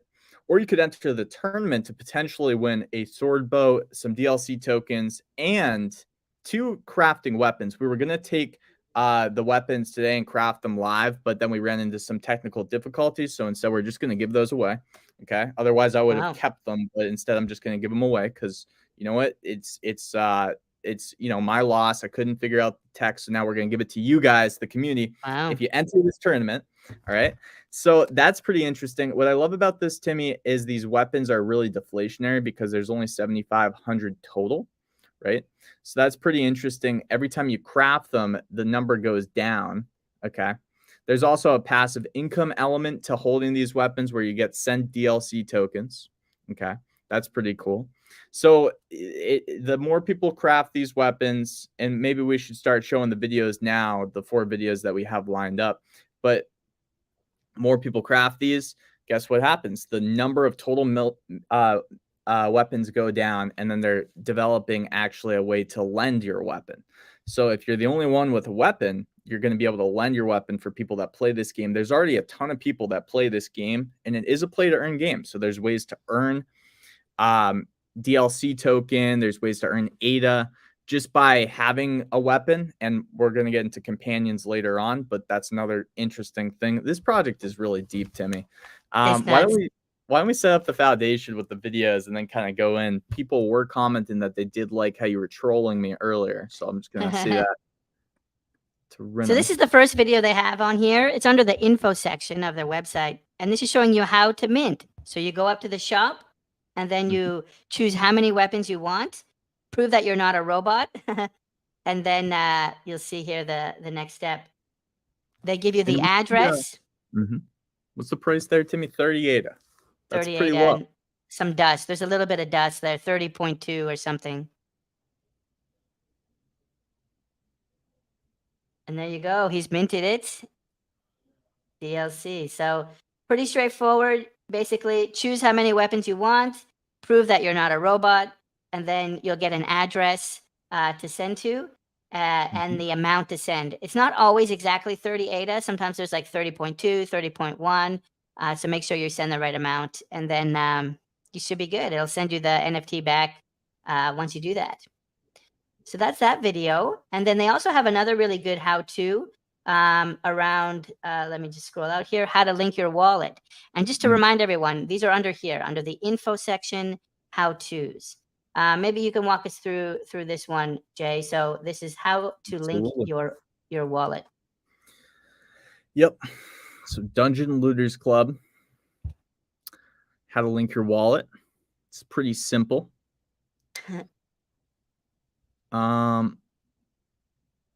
Okay. So first things first, is this the how to link your wallet there, Timmy, or is this the how to mint video? Oh, did it go back? Let me open video, a new tab. Let's try this one. More trolling. Here we go. Linking your wallet. This is the one. So all you got to do is go up to the top right where your profile picture would be. Okay. Then you're just going to, looks like you're just doing a send and a certain amount of ADA to a certain address to verify it, similar to, cnft.io, things of that nature. Yeah, that's basically all it is. You click your profile photo. They'll tell you to send a small amount of ADA. In this case, it was 2.2 ADA, just to prove that this profile actually is associated to that wallet. And then you have 10 minutes to do that. So if you do that within 10 minutes, you should be all set. Your profile will be linked to your wallet, and then you can get all your loot right there in your wallet. So, and then Torgier does say that he loves all the medieval stuff. So we love you, Torgier. The other thing, too, is why you would want to link your wallet is because if you've already signed in with your Discord and you have weapons, now you can kind of see your weapons. You can look at the trades. You can also duel, okay, because your account recognizes that you have that, have those in your wallet, okay? And you can craft your weapons, too. So that's the real important part about why, you know, it's good to link your weapons, obviously. Are we And crafting so, here? no, this is dueling. And so the cool. wallet's been connected. And so all the weapons in the wallet now are available in the inventory. Good So you can amount of see here, weapons. he went up here, he clicked inventory, and then now all these weapons are showing up. And then he's choosing one. Equip, he's equipping that weapon. Ooh, it's legendary. It's got a legendary grip. And then he's going up here to the arena, and he's choosing duel. The menu has changed a little bit, but he's going up to arena, choosing duel, and now he's going to be able to do a duel. It's going to be able to create a duel. If you see on the left-hand side. And join here. And I've seen a lot of people from other Discords in here that use this already. What's really cool about it is you have the ability now to duel somebody. Like I could duel Timmy. I could enter with Timmy. Don't do that. And we could fight over the death. Fight to the death, excuse me. Over the death. Over the death of what? So I think once we get to the next video, I'll talk a little bit more about companions, which is how to get an edge up in duels too. Yeah, so this is the forging. This is the forging one. Oh, so this is really what's gained a lot of attention for DLC, especially in the developer and other projects crowd. There hasn't been a successful crafting mechanism in CNFTs. This is believed to be the first, if not one of the first, where you can take 2 NFTs, you can burn them, and then keep the traits of each. And I think there's been some projects that have reached out to DLC to basically onboard this crafting mechanism because it is just so I know it, you know, I know how it looks to people that aren't into this stuff or aren't devs, but this is cutting edge. This is cutting edge material right here. Yeah, and I think like we were talking to Super Haru, the founders of the project, and he shared how he used to play World of Warcraft, and I used to play a lot of EverQuest, which was like way before World of Warcraft, and then I played some WoW as well. And there's people that will hunt out gears, right? They want to get the best gear with the best attributes and gear sets, and so those kind of like gear hunters. Oh hey Rob, great to see you here, man. What a legend! I love this guy. Cornucopias, big shout out. But yeah, the gear hunters, if you're a gear hunter, if you're into attributes, you're going to love this project, DLC, Dungeon Looters Club. Dude, I was just going to say too, like what you get, right, if we want to finish this is very interesting. But this whole forging of NFTs is highly deflationary because you're basically reducing the supply of NFTs whenever you take 2 to make 1. That's very interesting. Point. The number of these weapons, every time they're forged in the forge here, gets reduced by 1. So it's a deflationary NFT project. Now imagine if you did this with something. It's funny that Rob showed up because what we have is so many NFTs that you could really do this with, especially in gaming, where you take 2 weapons, forge them to create 1. And that's the biggest issue, I think, with NFTs coming up is an inflation of supply. So the deflationary metrics or the sinks, like we call them in play to earn games with fungible tokens, to kind of delete some of that supply, it's going to be interesting. Imagine if you could forge 2, you know, bubble jets together to increase the speed. I don't know. It's just really fun to imagine what you can do. Another thing that they talk about here, Timmy, that I'd love to get into is actually the companions, which is one of my favorite parts about this project too, that is garnering a lot of attention, where essentially you can equip an NFT. So for example, Clumsy Ghost, right, is an CNFT project. If you equip a Clumsy Ghost to your account, you get an extra stat when you duel called Fear. Okay. Now you have a percentage chance to scare your opponent for 1 turn. So essentially what they've done is they've taken a whole NFT collection. They've basically said to their holders, hey, if you have one of these, guess what? You just get an extra utility with your NFT if you equip it to your account here on DLC. So whenever you play with that NFT, you have a chance to scare your opponent.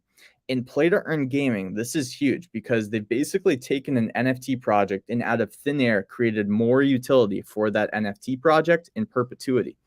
The more projects that they onboard and do this with, the more utility they're creating out of thin air for people that have that NFT and also play DLC. And now somebody might just buy a Clumsy Ghost because it literally helps their chances of winning a duel. I think this is going to happen more and more as these decentralized metaverses and play to earn games from Cornucopias to Pavia will want to retain some of the IP that's already been created in our own ecosystem, that's already decentralized, that's already in an NFT format, add utility to these NFTs rather than go outside of our Cardano ecosystem to add, to basically have these maybe centralized entities. You have to own this to get this benefit, because a lot of us already have NFTs. So nobody's safe, because if you're owning an NFT now and you think it has no utility, well, DLC has just shown us that they can create utility out of thin air. Amazing. And you can see some of the projects that they've already partnered with here.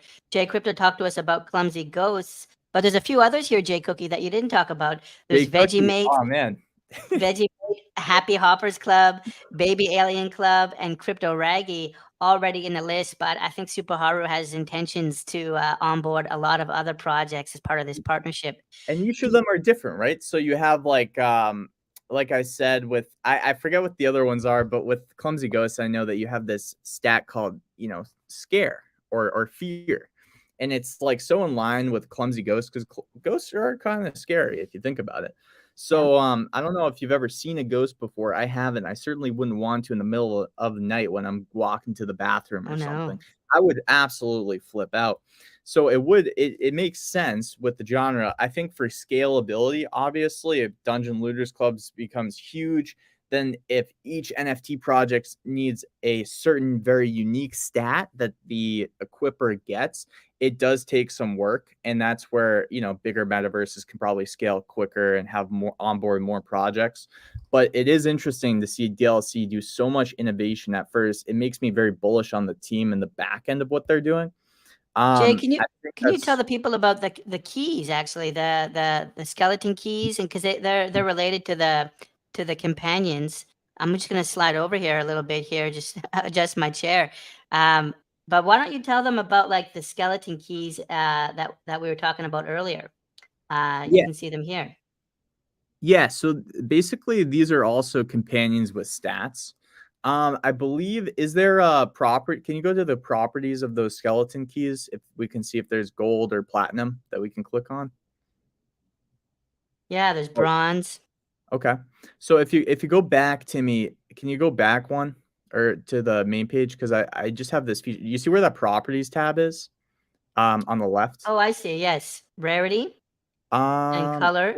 Yeah, go to platinum. Let's check out a platinum. Let's see what these look like. Okay, so there's none listed. Maybe yeah. Look at that. There you go. That's beautiful. Looks like me, right? Beautiful color. It looks like it looks like you a bone of fish after you're done eating it. Let's go to can you go to a gold? I just want to see what the golds look like for a second, if you don't mind, Timmy. Jeez. Here we go. This is one of the gold ones. Yeah. So these are a stat boost of either attack or defense. There's a little blurb on the main page if you want to go back to that too, Timmy, on what the gold key. So the gold key, if you scroll down, a golden key had a 5 out of 1,500 chance to be minted. This key provides the holder with the first and second drop. So that's pretty interesting. The platinum key had a 1 in 1,500 chance to be minted. So when you're minting weapons, you have a chance to mint these keys, which act as companions, which act as basically a free airdrop of maybe armor, right? Maybe a future drops, right? Key provided the holder with something really special. Every time DLC does a drop, the holder will get an NFT from said drop for free. That's pretty crazy too if they expand. The one thing people don't understand about DLC is they have some really great grassroots connections with some other projects in the space. So there is potential that their weapons get used cross-platform, where you see armor hold up value in something like Cardania, let's say, for instance, right? Or maybe if you have armor from DLC, now you can use it in Cardania since it's already an NFT. It's got those perks. I don't know if that's the case. I'm just saying that there's chances for that to happen. Yeah, I wanted to say that there's going to be a second launch coming soon, not necessarily in Q1, but in the next quarter, probably in Q2. Armor dungeons are going to be coming. Armor dungeons, and then in a little bit later, trophy dungeons as well. And so they've got a bunch of stuff still coming on their roadmap. Character sheet, more trophy artwork. So they've got a plan, and I'm not surprised. It's a brilliant team. You've got project lead here, Haru, who's actually also a superstar web developer. He was showing me he's using the Mern stack and like a bunch of really cool stuff. Trep as the creative director, Garlic Bear, lead artist, and then Display helping them on the development side as well. And Timmy, it looks like I might have said weapons, you had a chance to mint the keys, but if I said that, it's actually just there was a key mint of 1,500 keys total. So most of them were bronze. Obviously, you had the chance to mint a gold and a platinum. So Trep did just correct me there. So I appreciate that, Trep. So cool to see Trep here. Trep is actually the creative director of the project. Thanks for showing up. Yep. Yeah, exactly. So it's awesome to have a team member here to make sure, we give the right information. This is a deep project, Trep. I love it. There's a lot to go over, and that's why, it's so fun to see a project with this much depth. Obviously, you've had a lot to do with it. We're at 35 players in the tournament. We'd like to see 100 total. We really want to get to that number. Yep. But yeah, so just clarifying, you do not mint them with the weapons. So there's not a chance to get those anymore. However, you could have minted with the early access passes. Then we got Trep. One other thing I want to talk about is in terms of the art. So Haru was telling us that these are actually 3D models. So they're 3D models, and then obviously just rendered down to a 2D raster here for the actual NFT image. But they already exist as 3D models. They already have now the that's files. Yeah, that's exciting. You can already get like OBJs or FBXs, and you could imagine these being mounted onto a character. So maybe if they partner with another project, that the characters in that project can use these 3D weapons, or obviously, with all the metaverses coming out, these 3D assets exist. So it should be a pretty light lift, hopefully, if they want to actually pair this with another 3D project. The one thing I will say too about NFTs and then traditional gaming is a lot of people will probably realize this as we go on, but with NFTs, your investment, you don't know exactly where it's going to go. So yeah, sure, it's a 2D weapon right now that you can use on DLC, but who's to say that this doesn't, become usable on a virtual reality front where you can now shoot a bow from one of these bow and arrows in something like a virtual reality Cardania, Cornucopias. They're just going to continue to build. When you buy a traditional asset from a video game, you already know the limitations of what it is. But the tricky part about NFTs is these guys, especially Haru, who's really a genius in my mind in developing all these tools, we don't actually know what else he's going to build on top of this.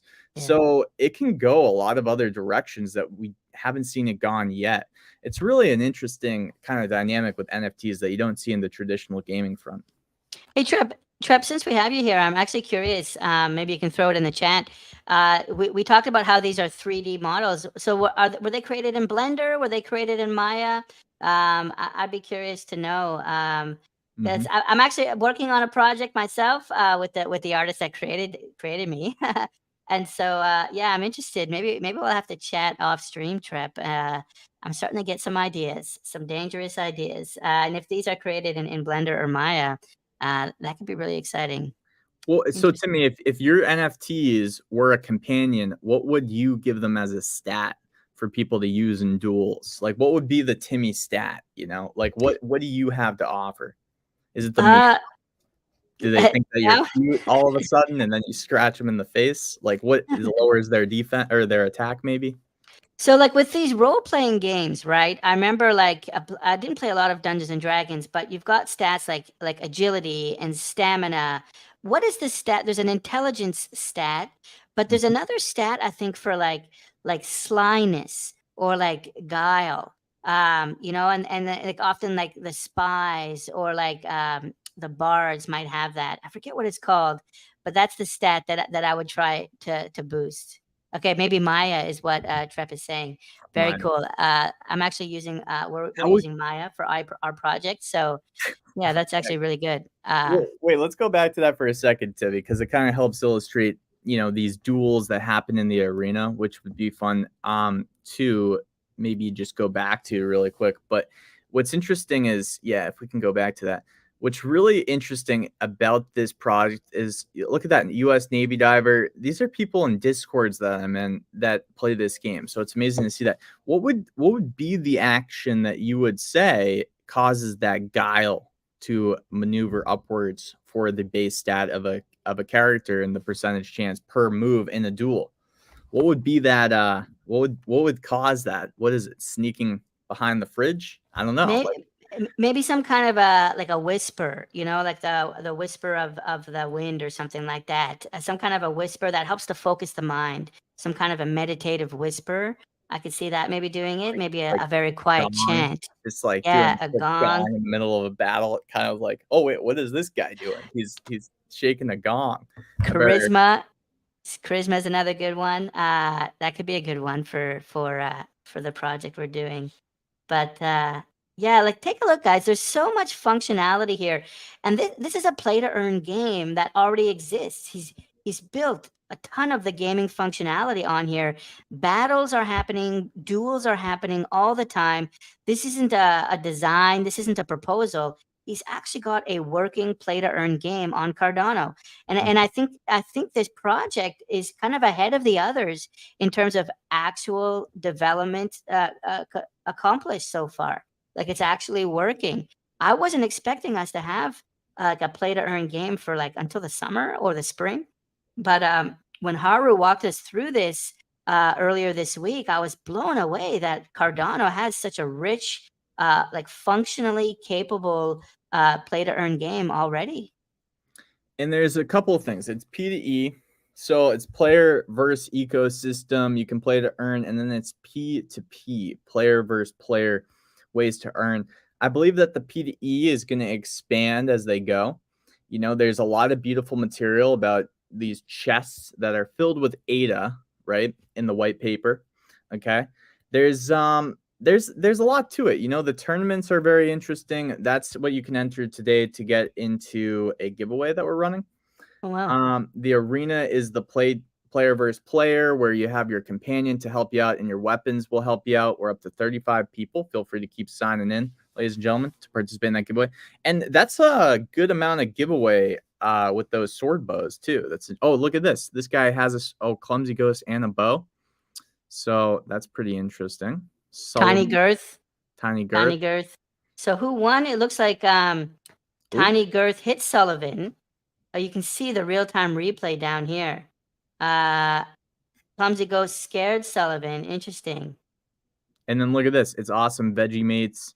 Oh no, his health is down here. The sword bow. Sullivan is getting in trouble here. This is basically a replay of the battle. No, oh, Sullivan died. Tiny Girth wins. Wow, that's so cool. That we didn't actually see this earlier this week. It's but that's good to have cool. a smaller girth than a large girth, I guess. But if you see down here, Timmy, it's awesome. Vegemates NFTs eat their spinach to gain their ability. This is what I'm talking about, man. Like each NFT that's collaborating with this project inherently gets more valuable because it has more utility now. Oh, okay. Sword bow versus sword bow. Yeah, this will be good to. Perfect Lemon NFT Ninja. Okay. And what do we have here as a companion for Perfect Lemon? It looks like, what is that, Timmy? What's the name of that project there? It's like you should know, it's a cat, right? It's like a. I'm just watching the real time. I'm blown away by this real time playback down here of the battle. That's so amazing. Shoot. Yeah, man. NFT Ninja. That's like the play to earn. Oh, it's Crypto Raggies. There you go. Very, very cool. Well, I also want to shout out that they have a white paper. We're not going to get too much into it now because I find with white papers they're better, they're better read kind of quietly next to the fireplace. And so I would say when you have time, check out their white paper. It's super, super rich. It's 20 pages long. They talk about, I think there's tokenomics in here, a ton of stuff around their policy. Really, really good information in here if you want to learn more about like the different types of weapons and all More of that. giveaways, more ways to earn with this Yeah. platform too. Yeah. One thing people are probably not expecting though is like the play to earn scene. It gets very technical in the white papers, and it's important to read all of it. But there's so much potential with these things because play to earn hasn't even hit Cardano just yet. So this will be a very interesting project once we see play to earn more established. That's already developed so much and is probably in talks with other projects to collaborate with because they have a crafting mechanism. They have this new way to add functionality to other NFTs. They just like we've already mentioned so much they have. They have a working dual model. They have sword bows that you can take into Starbucks. Take a look at this from Trep, the creative director. He says crypto raggies companions have the ability to sacrifice themselves to save you from a killing blow. And so you see right here, Black Ice 9 is almost dead. If he has the crypto raggies, he could potentially, the simulation would potentially sacrifice the crypto raggy. Because cats have 9 lives to me. And there you go. That totally makes sense. Oh, that's brilliant. Oh, I love that because it's a cat. Yeah, that's what I was trying to get at. And like when you first connect your companion to your, this is really interesting and kind of technical for people, but when you first connect your companion, you roll, and basically it has a chance to have a really high stat. So for Clumsy Ghost fear, the higher the fear, the more rare that is, and there's a percentage chance. But once you roll, it's going to have that stat for everybody else that owns that Clumsy Ghost that plays DLC. Oh, so wow. it's a one-shot deal. So if you just buy up a bunch of Clumsy Ghosts, roll a bunch, and you think that DLC, the underlying platform, will basically it be so valuable to have a higher stat fear than a lower stat, then you could just monopolize all the Clumsy Ghosts that have a high stat, or even wait to flip them on the market from a year or two now. Like that's the kind of thinking that I think some people are probably already starting to think. Just amazing. This is getting interesting. See, like there's so much depth to this project that's like exciting, but it's so technical that it takes a bit to. But this is going to happen. Like this is going to happen with more and more projects. You're going to look at a project and say, how can I find out if this NFT's stat on DLC, like what is this? Because that's an indicator that's tying into the market value. If and look at the care about that. I mean, clearly the sim is working here. You've got a sword bow with 50 damage. He's also got armor, well, he's just got the default armor of none, but a companion. So this is a Clumsy Ghost and a sword bow against a regular sword. And you can see Burger Lord didn't even get a scratch, right? Total domination. Sorry, Griffinator, but total domination. And so the sim is working, which is good. The roll dice seems to be working. It's 100-sided dice, virtual, of course. Yeah. Doesn't get better than that. You don't want to have a 9-sided dice in this kind of situation. Let's see how Trep did. This is Trep himself in this battle. I'm rooting for you, buddy. He's winning. 50. Let's see if we can do the play-by-play. What's the companion? Oh, he's got is that a bronze skull key that he's repping? Looks like it, yeah. Maybe bronze or gold. Bronze or gold. Oh, he's gonna win. Oh, Trep is absolutely destroying. Summit Pool, though, with a nice one there. Only 2.7, 6.5. Oh, it's getting close now. Oh, shoot. Boom. Wow. What's the Happy Hopper do? I'd be interested to find out what the Happy Hopper's companion ability is. It looks like it was this key here. Is this a gold one, maybe? It looks like it could be a bronze, if I'm not mistaken. Very interesting. Let's, I think, yeah. Let's just take a quick look at what the bronze looked like. Now I'm curious. Okay, yeah, it might have been a bronze. And then what's the floor price on those keys, Timmy? Those are pretty expensive. 28. You can get the bronzes for 28. Yeah, so that's an attack and defense mechanism. What's the floor price on the bows for people that want to still have time to participate in the giveaway? Once the tournament, runs, the first, second, and third place winners will receive the giveaway items. Okay, which is very interesting. What's the floor price there? It's got 79 Yep. ADA for a bow. That went up from just the other day when we were talking to Haru. It was at like 40 ADA. That just skyrocketed there. Nice. Trep confirms it was indeed a bronze key. He wouldn't take a golden key. He wants to leave those for the community. Really awesome. And then he answered your question as well, Jay. He says, Poison. he says the happy hoppers, provide a possible chance to poison the enemy, Jay Cookie. So that's pretty cool. Yeah, the chance to poison. What was that? Can you do that one more time? What's that action you were doing? There you go, right out of the mouth. Boom. It's like it's like ribbit. Ribbit, are you with it? That's the Frog Factory's motto. I love it.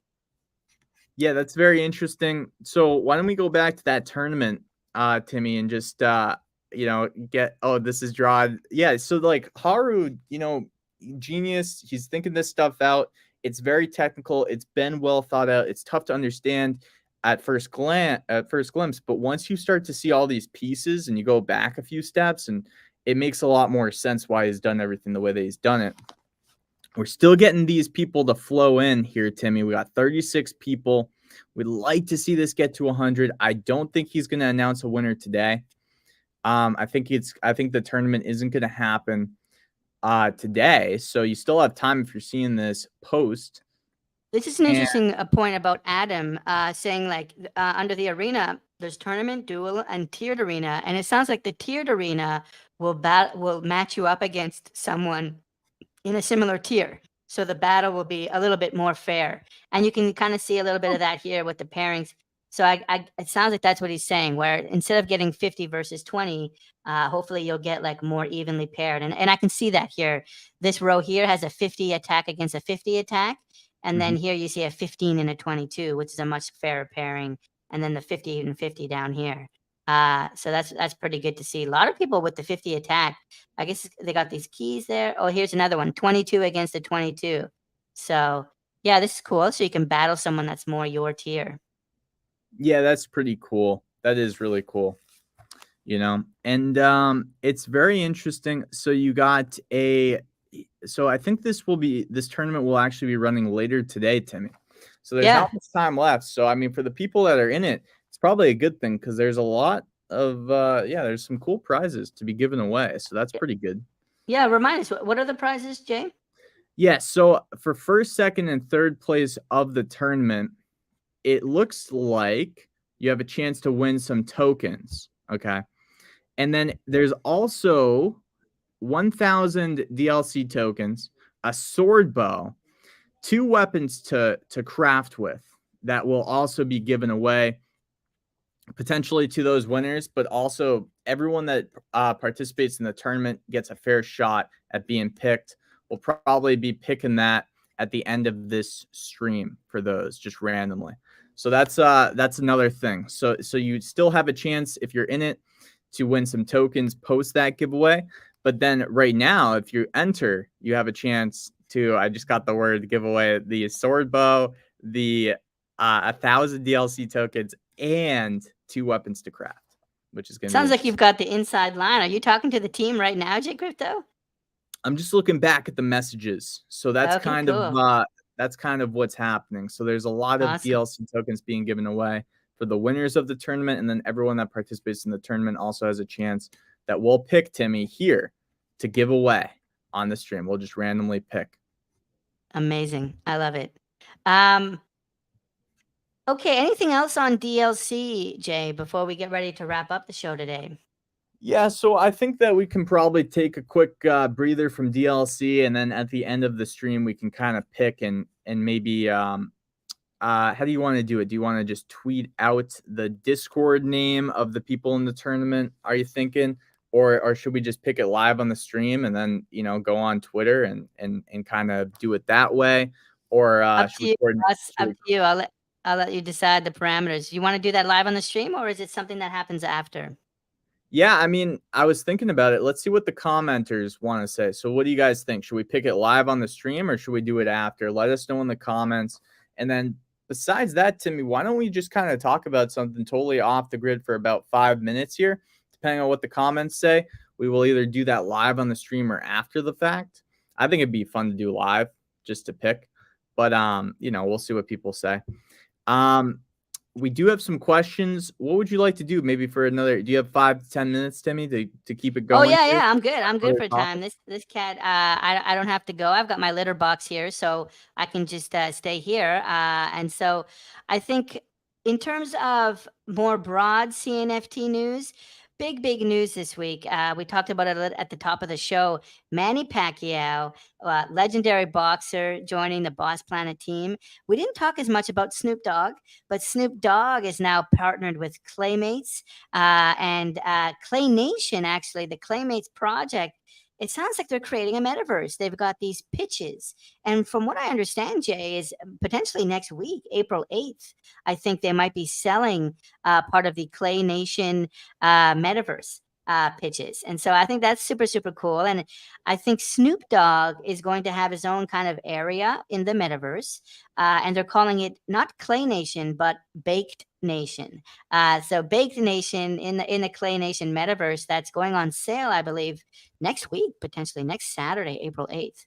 So Snoop Doggy Dogg, Manny Pacquiao, all these celebrities coming in. It's encouraging, and we were talking it yesterday on the ministry, the Cardano ministry, which is a beautiful project with Nostradamus and Rob. We were on a live stream till like 3 a.m. last night, but we were talking about how all of these celebrities coming in, it's the first steps to Cardano going mainstream. And that's so exciting that, hey, Mike, so good to see you. I had to bring his comment up. He's a legend. Mike's a big supporter. All these celebrities coming in, Ethereum people coming in now. I see it on Twitter. All these ETH people are coming in, and it's exciting. But it's also like Cardano is changing. I think Cardano is clearly becoming more mainstream, and I think we're going in a cocoon, becoming a butterfly. It's becoming a butterfly, which is beautiful to see, but I also feel a little bit of nostalgia. I think like a year from now, we're going to look back and, remember when you knew everybody? We kind of still all know everybody, the creators, the project owners. It's getting to the point where sometimes I'm seeing projects mint that I haven't even heard about, right? And that never happened like a few months ago. You always knew who was minting. You knew the team. But now, like every day, there's like 6 or 7, sometimes 10 projects minting. So it's good to see, but it's also the community is becoming a little less tight.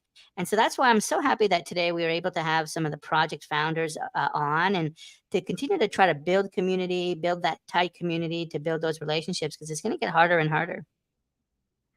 It's funny that you say that. So you strike me, Timmy, then as somebody that if you found the Beatles before they blew up, you would kind of be a little bit pissed when they blew up and everybody's like, "Oh man, have you heard of the Beatles, Timmy?"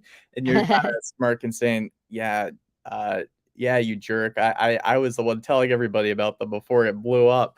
I could relate. I feel like we all kind of have that feeling when it's cool to find something. I think kids feel that with their parents with TikTok and Snapchat and Instagram. Yep. And then I think once it does go mainstream, it's a little bit like, man, like that kind of, But at the same time, this is not a social media app. This is not a band. This is a blockchain that is going to absolutely change the world for the better, we hope. Yeah. Solve massive problems, bank the unbanked, benefit us all. And it's an experiment too. I don't think that the score is nearly settled. We don't know what it will be after this, after the Cardano blockchain launches and tries to fulfill all of these things that we hope it will. The technical side, it seems like it's going to be very strong and be able to work. How we use it is what I kind of question, right? Like, how does it actually translate to us solving these massive issues with the economic system that we're in, with governance, with all these other ambitions, regulation, that we have for blockchain? Does it solve these things? Because these are things that humans have struggled with for many years. It's right now our best shot, I believe, but it's really going to be a lot of experimenting to play around before we see it actually change the world, I think. But hopefully it does. That's why we're all here ultimately, is to Yep. that's the exciting part, right? Like, this stuff actually has a chance at solving some of the biggest issues to mankind to date. Amazing. So, shout out Mike, minted a frog during the show. Love the support. Thank you for supporting the projects that are supporting us. All 3 projects today sponsored us: the Frog Factory, Cardolphins, and Dungeon Looters Club. So big shout out to all those Yeah, projects thank you for those supporting Jay projects. and I. And then, we're happy to have any projects on here. So any projects that are listening, definitely feel free to reach out to JCrypto or I via Twitter. And why don't we do this before we get ready to wrap up? Are there any projects we haven't talked about, but that are minting this week or later this month that you want to get on people's radar? And this is an invitation to the chat. Anyone in the live chat, feel free to throw down any project names. I saw this one from Nick that Gizmo is minting in a few weeks. I'm a big fan of Gizmo. Totally original project. They've got these Game Boy handheld devices with these beautiful battery pack power-ups. I'm a big fan of Gizmo. I talked about Gizmo last week as my long-term hold. From an art perspective, they're really something special. Yeah, I think Nick also minted Tim One Stake Pool NFT earlier this week. So big shout out to Nick for doing that. Let's see, what other projects? Cardano Castle. I'm a big supporter of these guys. Mrs. Muffet is one of the community managers there, and I've spoken to their founder. Cardano Castle, they're doing a PFP release. The project itself is a play-to-earn game. It's a play-to-earn game coming coming on Cardano, but they're doing a profile photo release, I think later this month or pretty soon, to help fund the project. What else do we got coming through the chat? Eden 7. I haven't heard about this. What's this one about, Jay? Is it on your radar?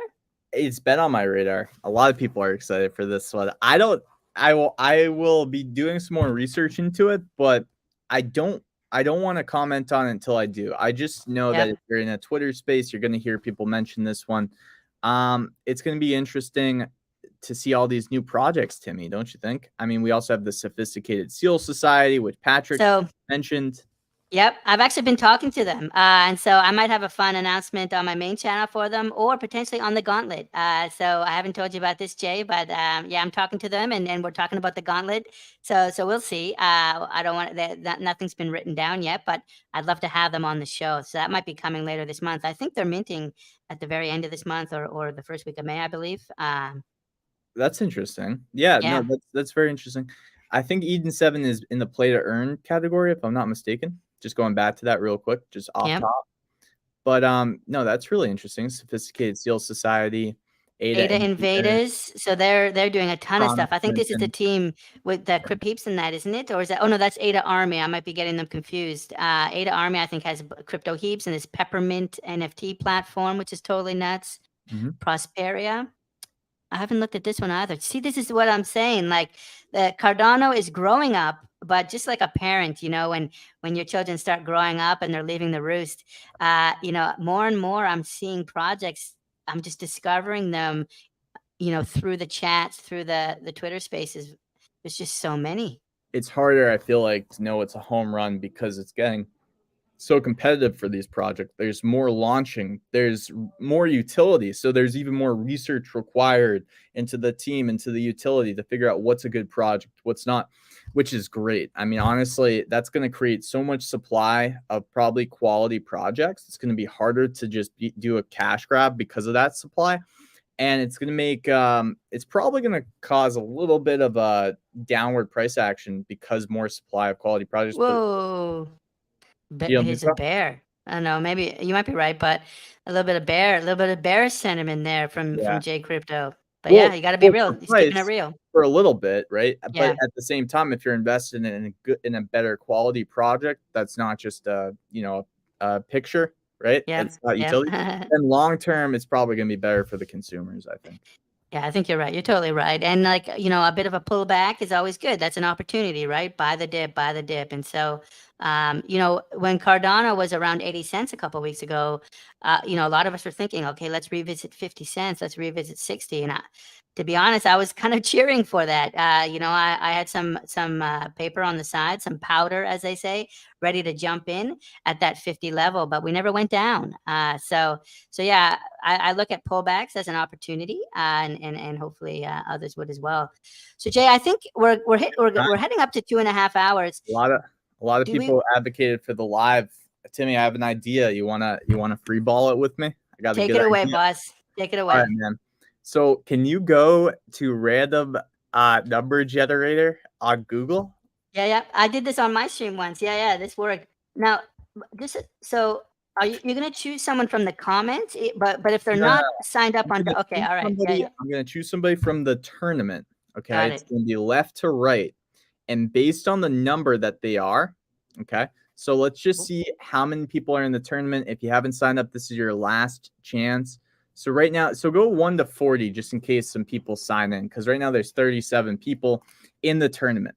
Okay. Well, now I think there were 19 when we started the show. I mean, I'm tempted to do 19 to 39, but maybe we'll give them a chance as well, because there were a bunch of people that joined before we started. Oh, does it work like that, where people that joined before are those bottom numbers and people that joined after are those people in the live stream? Do you know? Oh, we just got another one. Actually, that's a good question. I think it does, because Haru is obviously number 1. So, but I don't know, Timmy, your number, what are you? 1, 2, 3, 4, 5, 6. You're number 6. So okay, so what are we doing? Are we doing 6 to 6 then? What, 6 to 6? Or that way I win? Is that what you're telling me to do? No. What's the range? I don't know, man. What do you think? Should we give everyone a fair shake, or only our live stream supporters a fair shake? Let's give them all a fair shake. Okay. We're all fam. Maybe 2, just to exclude Haru, because all right. 2 to 40. Yeah, 2 to 40. I'll do 2 to 40, and we'll pick 3 winners. So the first one will be, and we're gonna orchestrate this with Haru. So I'll tell him the Discord names, and then we'll reach out to you and make sure that you get each prize. So the first prize will be 1,000 DLC tokens. The second prize will be 2 weapons that you can craft something with. And the third prize will be a sword bow. Okay. Those are the 3 prizes. Let me just make sure that we have the sword bow. Yes. Okay. Sword bow. All right, and the people have spoken. The people are asking for it to be just for the live stream viewers, and Trep, who's from the project team, is on board with that. So I've actually said let's go from 20 to 40. So we'll skip the 19 who registered before the stream, which means I think I'll be left out. I think I'm number 6, but I was kind of that's leaning all right. that way, but just in case there's any OGs watching too, I did want to exclude them for being early to it, right? Let's do that. I think Timmy's now out of the mix, which is good. JCrypto, what number are you? Oh yeah, I might be in this because I signed in during the stream. How did you sign in during the stream? You're supposed to be helping me. Let's see. How did you have time to do that? Right. 6. Dude, I have no idea. I think I'm 18. No, I'm 19. So I'm good. Okay, that makes sense actually, because I think I saw 19 before we started. So let's do it. Yeah. What do I do here? Am I going to hit generate? Is there any kind of build up, any kind of drum roll or chant you want to do, JCrypto, to help us with this button here? Yeah, of course. We definitely need to do some kind of chant here. So we're going to do a nice little drum roll. Okay, so a drum roll, please. All right, Timmy. 22. Okay, the first winner. Wow. I like that. That means they joined very early in the stream, actually. So that's kind of cool. They would have been the 3rd person to join since we went live. So are you recording that? Do you have I think you can get their Discord name by hovering, maybe. Oh yeah. Do you want to go back to the tournament and show that we're? Oh, okay. Yeah, let's go back. Person? So let me refresh here. Is that gonna mess people? No, that's fine. Oh, we're down to 38. Someone must have left. But I thought that okay. I didn't know that we had 39. Well, so, I put 40 up there. So this is 10, 15, 20. I think it might be maybe this one. Let's see. 1, 2, 3. We're double counting. Don't worry, everybody. We're making 14, sure. 15, 16, 17, 18, right. 19, 20, 21, 22. Yeah. So I think it's Scrooge. So that's 1,000 DLC tokens to Scrooge, and we'll contact Haru to make sure that we get connected with them. That's really awesome to see. So Scrooge, just let us know in the Discord that you won in the DLC Discord. Is that fair, Timmy? That's a good way to do it too, probably, right? So go to the DLC Discord, let them know that you won. I'll contact, make sure. Scrooge, if you're in the building, let us know in the chat. You know, we're not going to contact you through YouTube. It's pretty much it's big hassle. Is that Patrick? Me? Is that Scrooge? All right, well, contact us as Scrooge in the Discord, and we will get the 1,000 DLC tokens to you. Very good job by Scrooge. Oh, no, Mike says it's him. It might be Mike, actually. It might be Mike. It could we can be almost verify it. So this person has a pretty fly hat, and Mike has a hat. It could be Mike. Everyone's saying, that's me, that's me. Yep. So go into the Discord. D. I feel bad for the real person that's like, oh, man, that's me, you know? Yeah. Okay. One more? We got 2 more, Timmy. So this is going to be 2 weapons you can craft into a better, stronger weapon. Okay. And what happens if Scrooge wins again? Do we have a policy on that? We should say that before we roll. Maybe we re-roll. I feel like we shouldn't really make this too like if he came to the stream, he should have a chance to win one more time. I feel like that's fair. You know, it's totally random. We shouldn't make it too much of an 8th place trophy environment. We gotta just say, you know what, you bought the raffle ticket, you came to the show, you have a chance to win again. Boom. All right, you're the boss. So let's do another drum roll, but it was a little bit hard. It was a little bit hard to hear. Could you maybe like do the drum roll, maybe using your cheeks, JCrypto, maybe on the cheeks? I don't know if that's gonna have a good sound to it. All right, let's do this. Can you hear this? Okay, I can hear that. All right, here we go. Go, give us a drum roll. All right, drum roll, please. That's me. The Gauntlet drum roll. Go.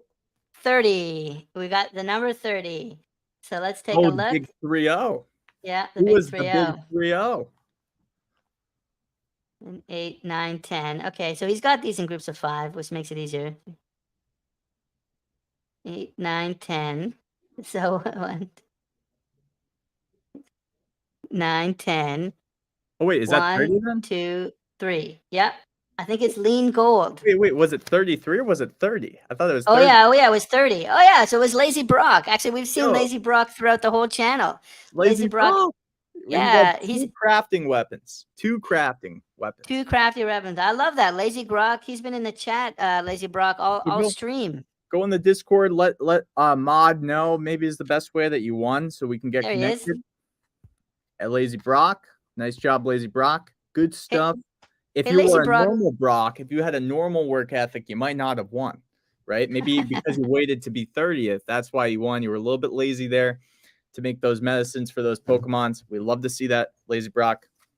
Hey, Lazy, where's this at? Is this Naruto or I obviously never watched Naruto? Dude, that's Pokemon. You don't know who Brock is, Timmy? No, I don't know who Brock is. That's like not knowing who Will Smith is or Chris Rock.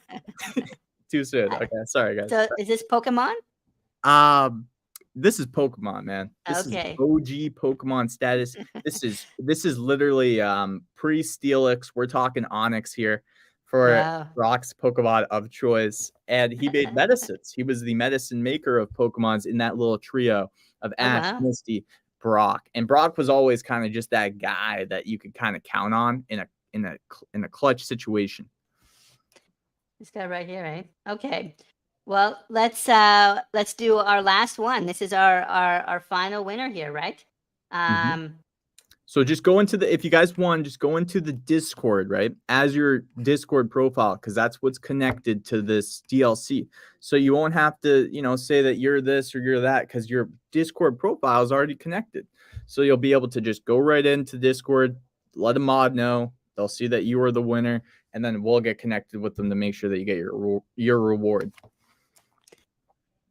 Drum roll, please. So the most valuable, Timmy, should we just do a quick little show and tell a little bit about what the sword bows are even going for here? Okay, let's do it. I've got one right here for you. Is this the floor? Is that a floor sword bow for $91?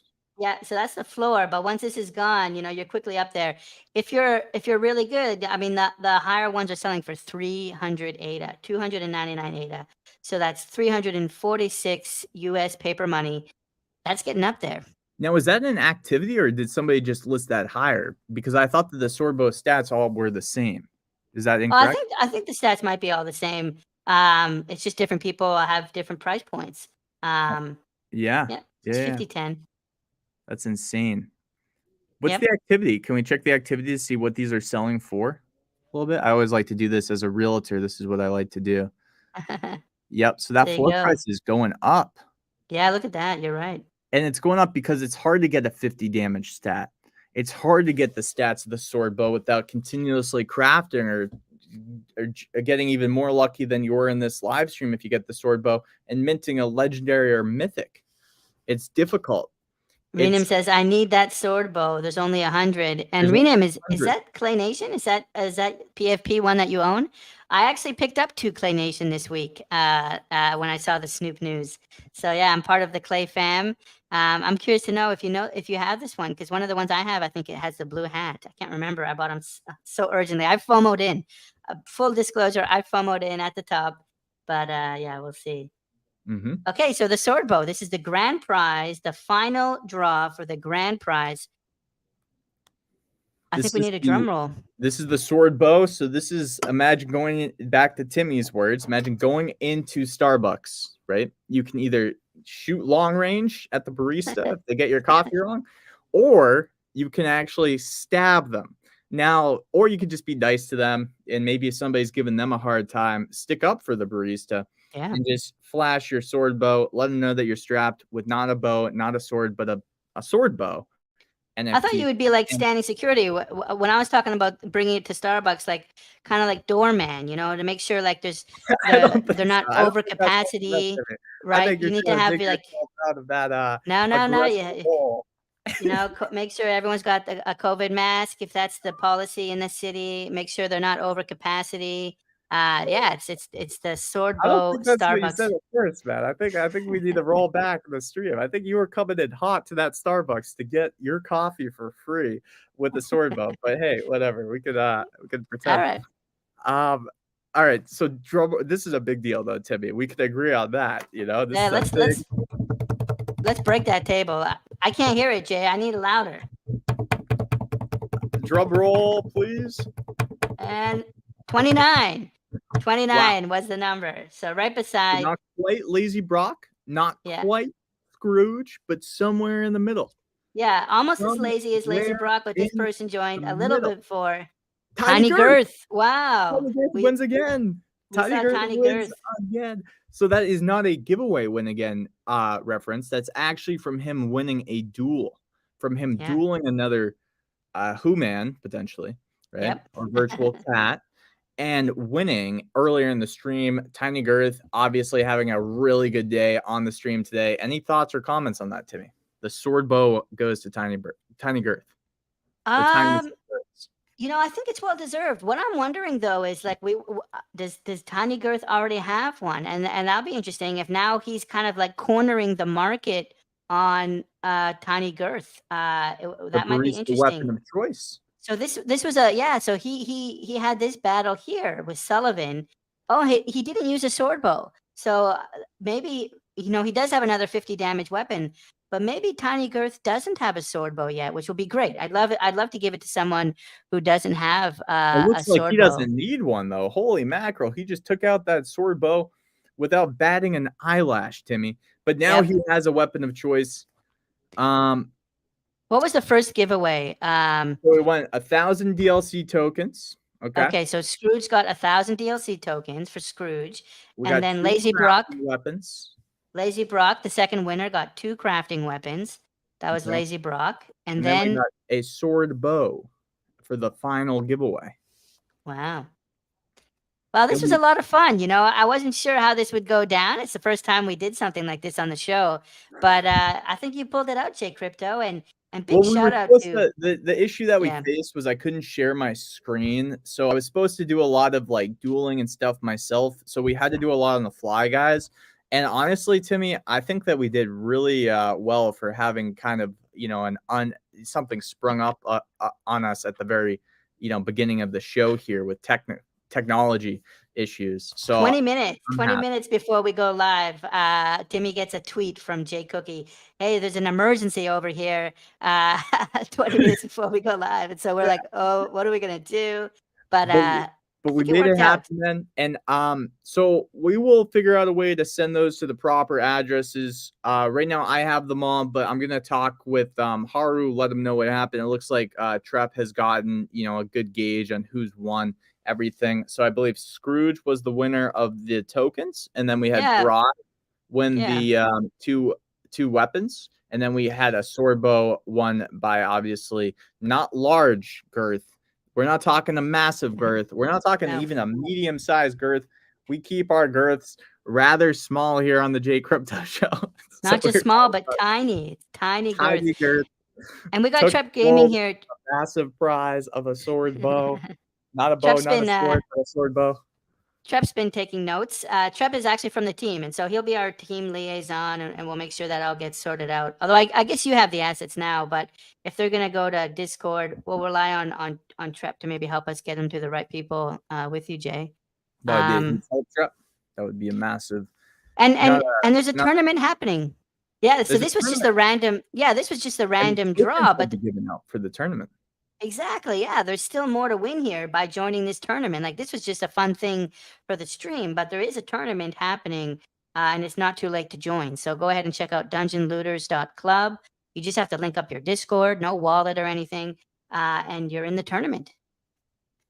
That's fun, man. That's like a pack opening. That was a lot of fun. So congratulations to all the contestants. You'll get airdrops of DLC token if you own the weapon or the sword. The what is it, sword bow? It's not the bow, it's not a sword, it's a sword bow. And I believe the sword bow actually gets a good amount of DLC tokens airdropped every single whatever period of time. Insane. Check out the white paper. There's a lot going on with this project. So definitely check out the white paper. And I think with that, Sophisticated Seal Society, also looking forward to that one. Hopefully we can get them on the show. That's what I'm hoping. So we'll see. And I think we should go ahead and get ready to wrap up here, Jay. It's 2.5 hours. I gotta get outside, kind of do my business, and then I think you might have to do a bit of a treasure hunt yourself. I think you've got some work to do on your side of things. Yeah, we all have work to do. So why don't we wrap up the show, Timmy? Yep. And we love you all. We'll get the assets over. We'll make sure that they get to the right full places. Okay. And thanks for joining another Gauntlet. This was a fun one, Timmy. I got to say, we tested some new things out. We were sprung with some really unanticipated events that we had to overcome adversity. You got to love it. Sometimes it just happens. So make teamwork, Jay. Lemonade out of lemons. That's what we did. Lemonade out of lemons. Teamwork makes the dream work. Thanks, everyone, for showing up, for being part of our little community here. And we'll see you next time. Meow. Peace.